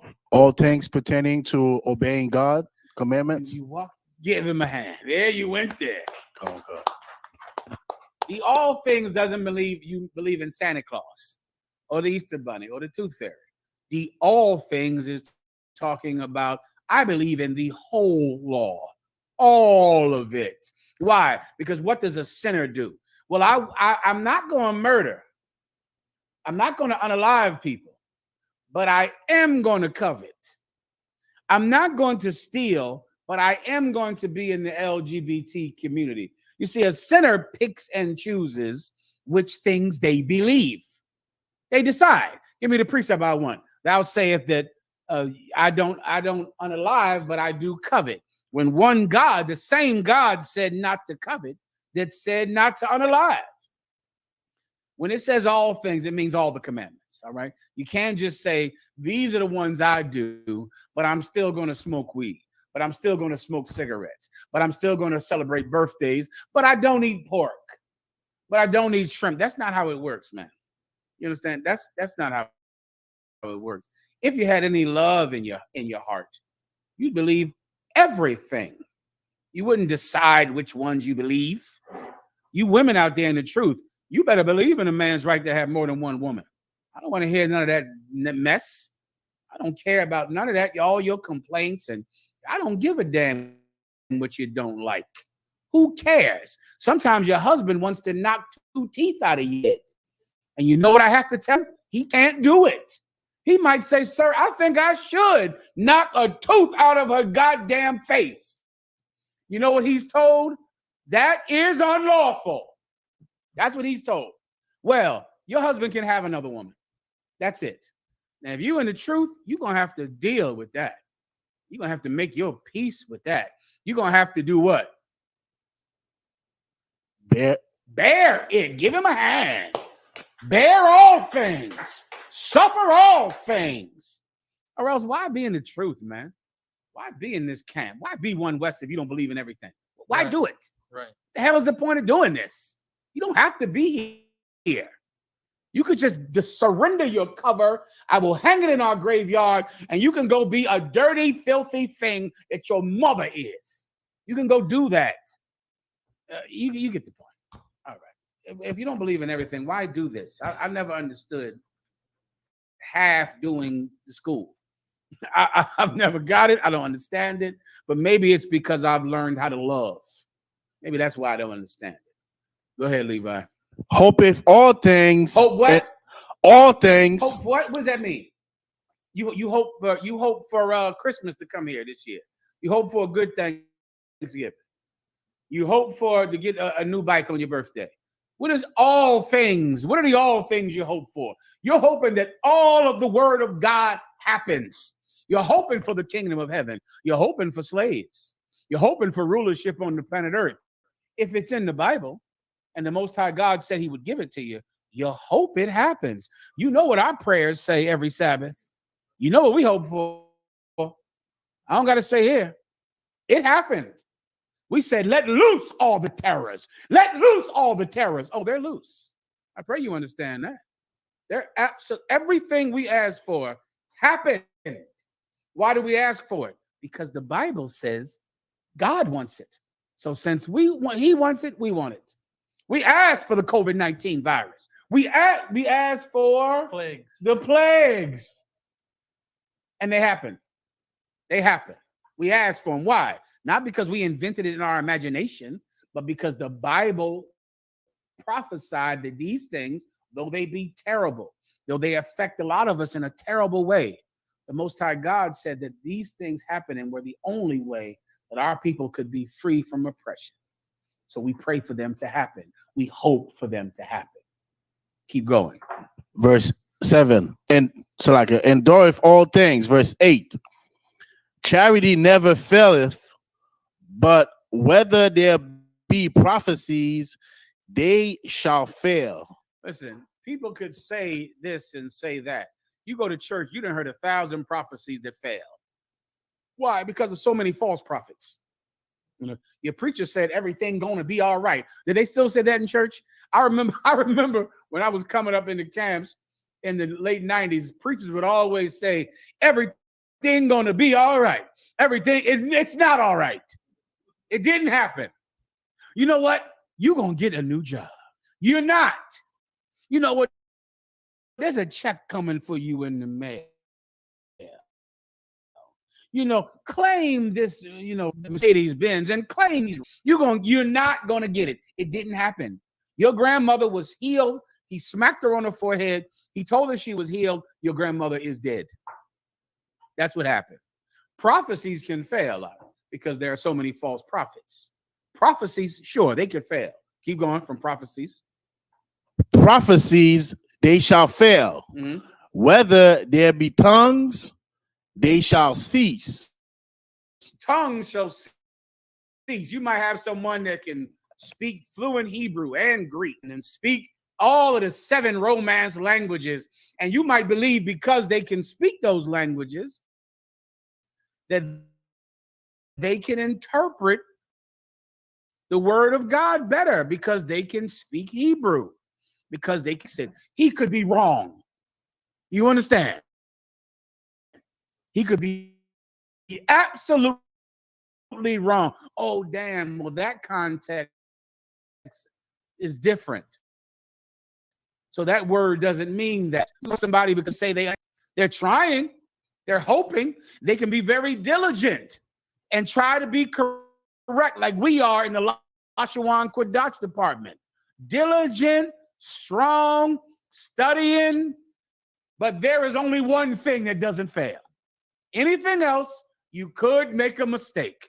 You could be wrong, but there is one thing that never fails. So as you go to learn Hebrew, as you go to learn Latin and Greek, you better add love to your learning. You better make sure this is involved in your education, because really it's the only thing that is infallible. Continue. They shall cease. Whether there be knowledge, it shall vanish away. Oh my God, you understand all of the Akanakis, don't you? You poor brothers now have access to every lie on the planet. You think you have access to all the truth on the planet. You realize I was young, it was the TV. And old heads used to say, you can't believe everything on TV. That TV is lying. Now you have the internet, and you have about all types of aliens, about all types of conspiracy nonsense,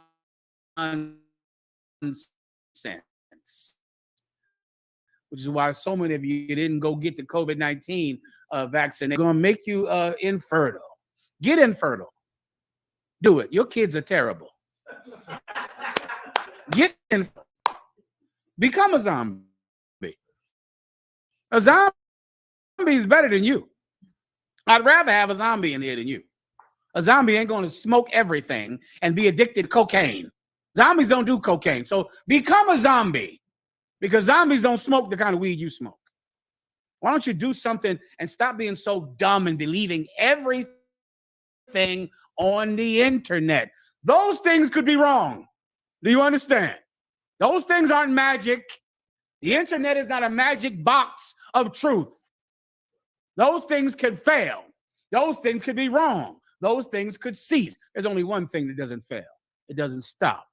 There's only one thing. Keep going. Verse 9. For we know in part, and we prophesy in part. We know in part, and we prophesy in part. Meaning what? We prophesy what the Most High God tells us. We don't prophesy more than that. What he tells us, we say. It'll break it down right here. Go ahead. Verse 10. But when that which is perfect is come, then that which is in part shall be done away. Let me explain prophecies to you as fast as I possibly can, all right? This is every prophecy. Imagine looking through a, what's this thing called on a boat? Telescope? Is that a telescope? Even the one on a boat that you look out to? A conical? I don't know. You know that damn, that glass, that thing, they used to call it glass back in the day. You're on a ship. You stretch out that long thing to see what's ahead of you, right? That's what a prophecy is like. So you stretch it out to see it. Now, what do you see through that thing? Is that land? Could be. Monocular. Binocular, but not monocular. That's the word. Monocular, because it's only one. It's not a binocular. It's one. Bi means two, right? So you stretch out the monocular. What is that you're seeing? Now, as I'm far away from it, it seems like it's land. It could be land. It could be a cloud. I won't know for sure until I get closer to it. That's prophecies. So prophecies that are false, I can tell you what it looks like here, but as we get closer to it, then I'll have a clearer picture. What I explained to you is what you're about to read right now. Go ahead. That was the end of it, sir. Okay, that's somewhere. I think it's right here. Read that again. Get the precept where it says looking through a glass. That's is it about the oppressor? He shall be like a looking glass. It's not that. Gotcha. What do you think you have? From up front. What do you have? So like the other one, when you go down to verse 12. Blue water. Go to verse 12, please. 1 Corinthians chapter 13, verse 12. For now we see through a glass, darkly. That's this glass. That's a monocle. You see through a glass darkly or dimly. You're looking through it. You're trying to see something that's 20 years away, 30 years away, 10 years away. You're looking and you're telling the people what you see. You see something that's coming, right? Like in the UPK, we didn't know that there was going to be the COVID-19 virus, but we knew a plague was coming. We knew that was coming. We told you it was coming. We didn't know about the 9/11, but we knew that terrorist acts were coming. As you get closer to it, oh boy. Listen, there Condoleezza Rice, Clark. I believe his name was Clark. He gave Condoleezza Rice a report that said Osama bin Laden is determined to attack the World Trade Center. World Trade Center attack imminent. About a month later, the whole thing went up into hell. As you get closer to it, you can see it. It's like someone looking through a glass dimly. It's dark because it's far away. Keep going. But then, face to face, now I know in part. Oh, listen. But then, face to face, when you get up on it, now we can prophesy clearer because we're closer to the thing. Now I know in part. So he's telling them these prophecies I'm giving you, they're not specific. They're not telling you the date it's going to happen. They're not telling you exactly what's going to happen. I'm prophesying the thing that's going to happen, but it's far away now. So it's like in general, it's not specific to the date and the thing that's going to happen. I know in part. That's the part. What he tells you is true, but the specifics are not there because it's so far away. Everybody gets the point. All right. I think that's it. All right. One last one or no? Yeah. A brother asked if it's okay for him to DJ at a birthday party. For him to DJ at a birthday party. That's like his slavery. Eesh. That's a rough one. I mean, I would not. Okay. I would not DJ at a birthday party, considering if you are a DJ, there's so many things you could do that are lawful. If you make your money through being a DJ, my God, you can make your money every goddamn weekend. Every weekend, you have a random everything. You know, the nightclubs, the clubs. Is it lawful? No, it's not lawful to DJ at a birthday party. It's unlawful to do it. It's unlawful to be a barber and give someone a shape up. That's unlawful. It's not unlawful to be a barber, but it is unlawful to do shape ups. That's unlawful. So you got to kind of walk that line if you choose to do something that is, you got to skirt the line a little bit. It's a dance. You got to kind of learn how to do it if that's your chosen profession. However, if you're a barber, you could do a million other damn things. I don't know why you committed to it like it's being a doctor. Okay, you're a barber. There's 1,000 other things you could go do where there will be no darkness on what is lawful. It's completely clear. It's fine, but don't be in a DJ at a birthday party singing the song. I'll give you the best way to understand it. This is how I would live my life. If there is video of me doing it, would that hurt the school for people to see it? So if before you know it, if we see on the internet, you happy birthday to you singing the damn Stevie Wonder song on a DJ, and that comes on the internet, I'll be hanging your cover in the graveyard, getting rid of you out of here because you will embarrass the school.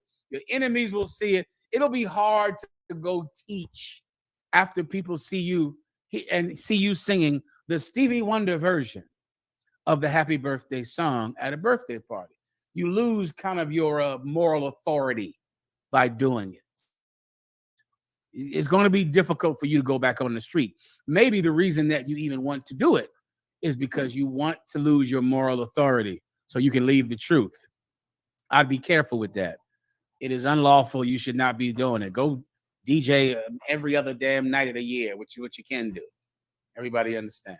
Yes, sir. Last one, or is that it? With that, no. The topic you have. The topics you have, sir. Go ahead. All right, so we have the gangster senators. We have that video if you want to watch it, sir. Mm-hmm. Someone just hold the precept about the horsemen of the apocalypse. That's not, that phrase is not in there, but you know what I'm talking about. You need the red horse. Check this out, everyone. Let's talk about Mr. O'Brien. Can you raise the volume, Aisha, Babu Shah?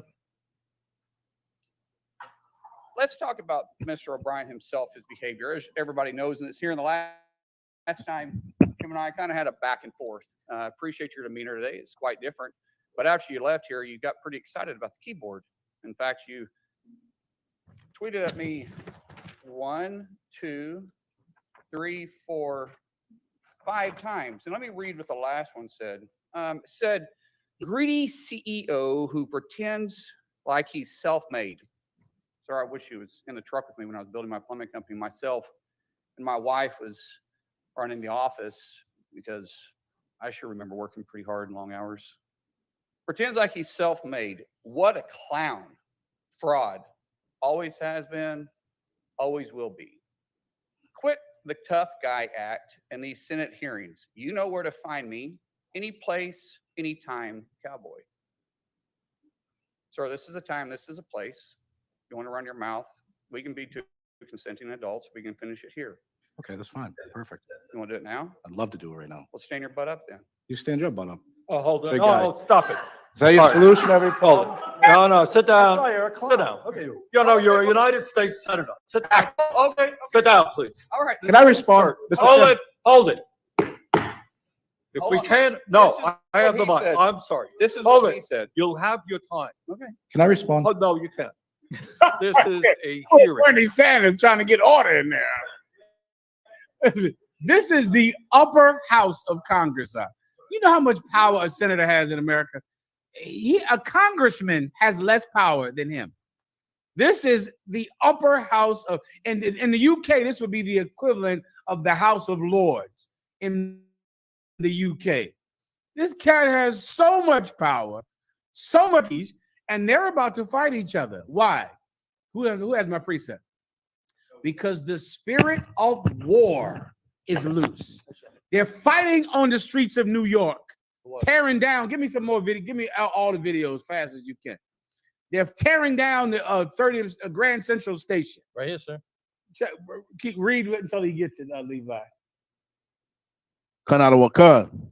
Let Levi read Revelation first. chapter 6, verse 3. And when he had opened the second seal, I heard the second beast say, come and see. Verse 4.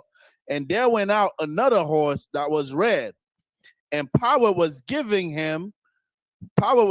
to him that sat thereon to take peace from the earth. To take what from the earth? Peace from the earth. To take what from the earth? Peace from the earth. Senators are going to fight each other. They're not going to even understand why they're doing it. They're going to just feel the intense feeling to punch somebody in the face at a congressional hearing, at a senatorial hearing. People out on the street are going to feel this. Play the video. Yes, sir.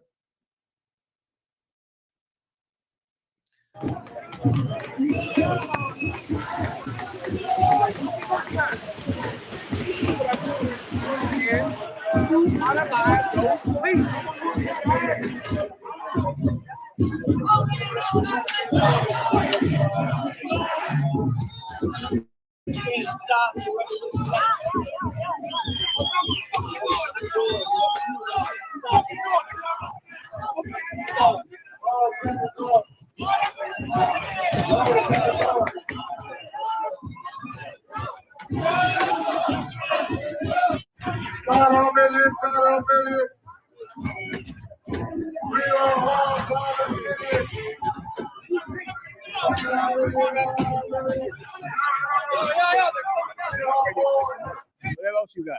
Read it one more time. To take what? Peace from the earth. We're in the last days. This is a biblical prophecy that we have prayed for because we read it in the Bible. And it's happening now. No one wants peace. Peace is gone. No one wants it. Give me whatever else you have. Keep going. And that they should kill one another. That's going to happen. And there was given unto him a great sword. Oh boy, they're going to have the ability. They're going to have the desire and the ability to get rid of peace. This is a demon, a spirit that's on the run. And it's not just in the Ukraine. It's not just in Palestine. It's in Washington, D.C., on the streets, and in Congress. Everywhere it's going to happen. What do you have for me? Anything? I have this right here, sir. Go ahead. The brother didn't have any questions that I missed. It was an attack on a police lieutenant in the Bronx. 2 men are now facing charges, including assaulting a police officer. Investigators say the lieutenant was attacked at the 238th Street subway station last night. The suspects took off before eventually being caught. Police say 2 groups were fighting when the officer stepped in. A box cutter, razor, and knife were allegedly recovered. A police source giving us this image of the injured officer who suffered facial lacerations, but is reportedly going to be okay. That's at White Plains Road, right? 238. Listen, they're not running from that. That's over. They're done with that. That's biblical prophecy. That is what we've been telling you was going to happen since 1969. Oh, you better think about what else we said was going to happen, because all of it is here. It's now. The Bible says that red horse, the rider who's on or the chariot behind the red horse, man, listen, that red horseman, brother, is taking peace from the earth. And he's been given a sword.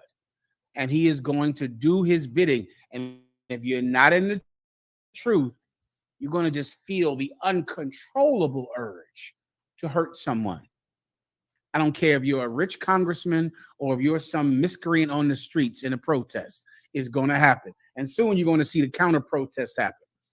Watch for that for this week. For the pro-Israeli people who support Israel to go find where the anti-Israeli people are and to have a protest at the same time, they can satisfy their bloodlust. It's going to happen. And then Donald Trump will probably punch somebody in the face or hit somebody. Or Donald Trump this week said that he said that the prosecutor and the judge someone should citizen arrest them. That happened this week. Someone should walk up to them on the street and kidnap them and call it a citizen's arrest. That's what Donald Trump says this week. Anything? Go ahead. Collided into each other. The NYPD, though, stepped in right away and kept the 2 sides separated. On 42nd Street today, in front of the Israeli consulate, there was physical violence. There were boiling hot emotions. Ladies. See, look, they're coming across. You need to let The NYPD to keep the demonstration separate. Protesters on both sides kept infiltrating the opposing side to instigate and fan the flames of an already volatile situation. There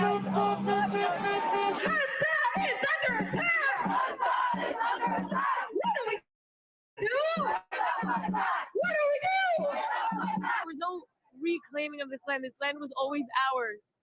And Let me wrap it up with this real fast. You'll see these all week.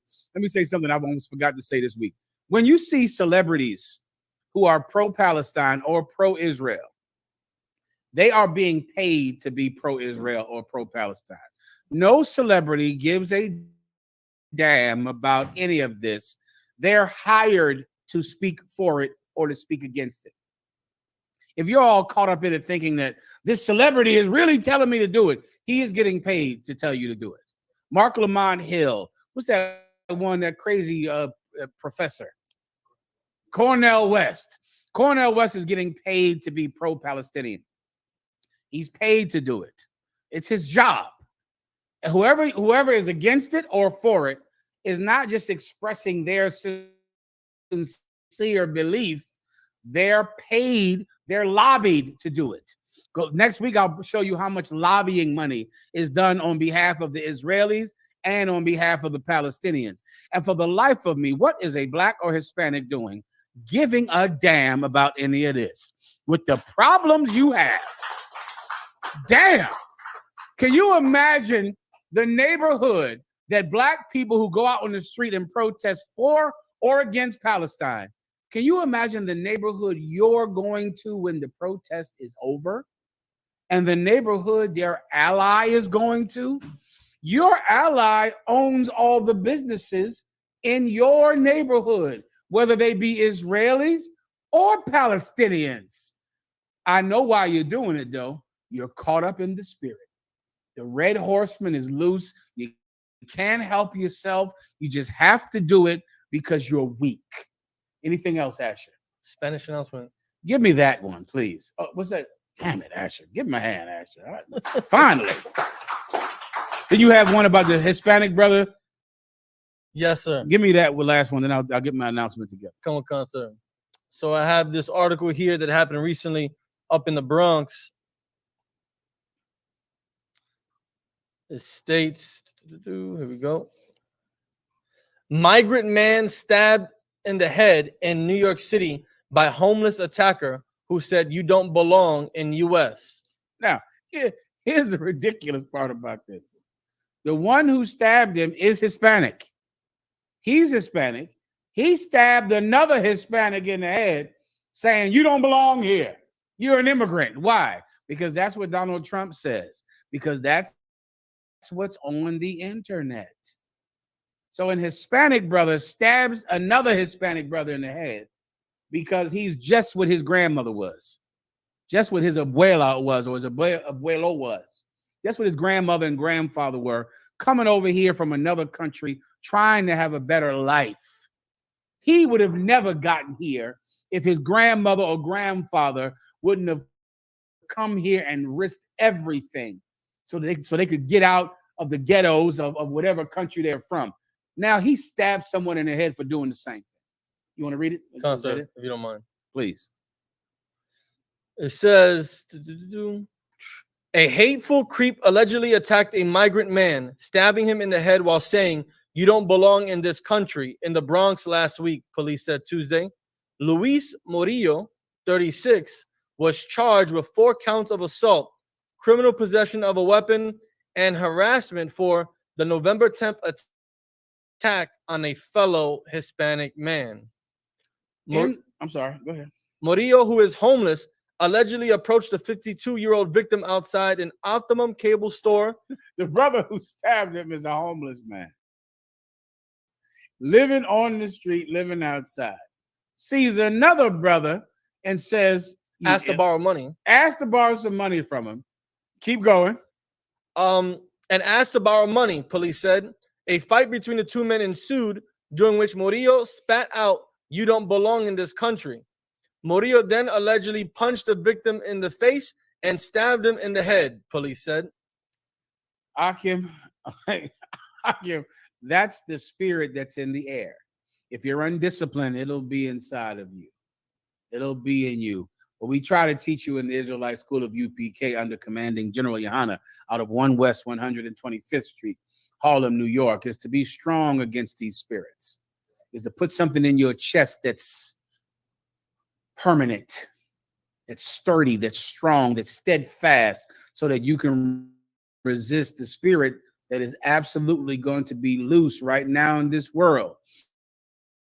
And peace is going to be taken away from, even though you see wars everywhere, all over your phone, all over the internet, just remember the end is not yet. It ain't over yet. And be not afraid. Don't be afraid. We're going to get through this. Everyone understands. Go ahead, Asher. And pay your Passover fee. And pay your Passover fee. Pay that fee. It's all inclusive. So all of the events that we have, also get your hotel. Contact the brothers, man. Let them tell you where the hotel is. We got a hotel. Everyone is going to stay at the same hotel. Right. But you got to call that hotel tonight. You got to call it and make your reservation to that hotel, or else some heathen will take your room. So you better call that hotel immediately. Be contacting the Passover department. Call Hazayan. Run his phone up.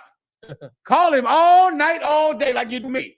Call Hazayan and find out how you can get that Passover fee paid now, how you can get your room. What do you call to get your room? You call the hotel. You got to reserve your room right now, or else they're going to give our rooms to some piece of garbage. You block up that entire hotel. Do it. Everybody understands. Do it tonight. Do it in the morning. Pay your Passover fee tonight. Do it in the morning. Everybody understands? Lo siento, un momento.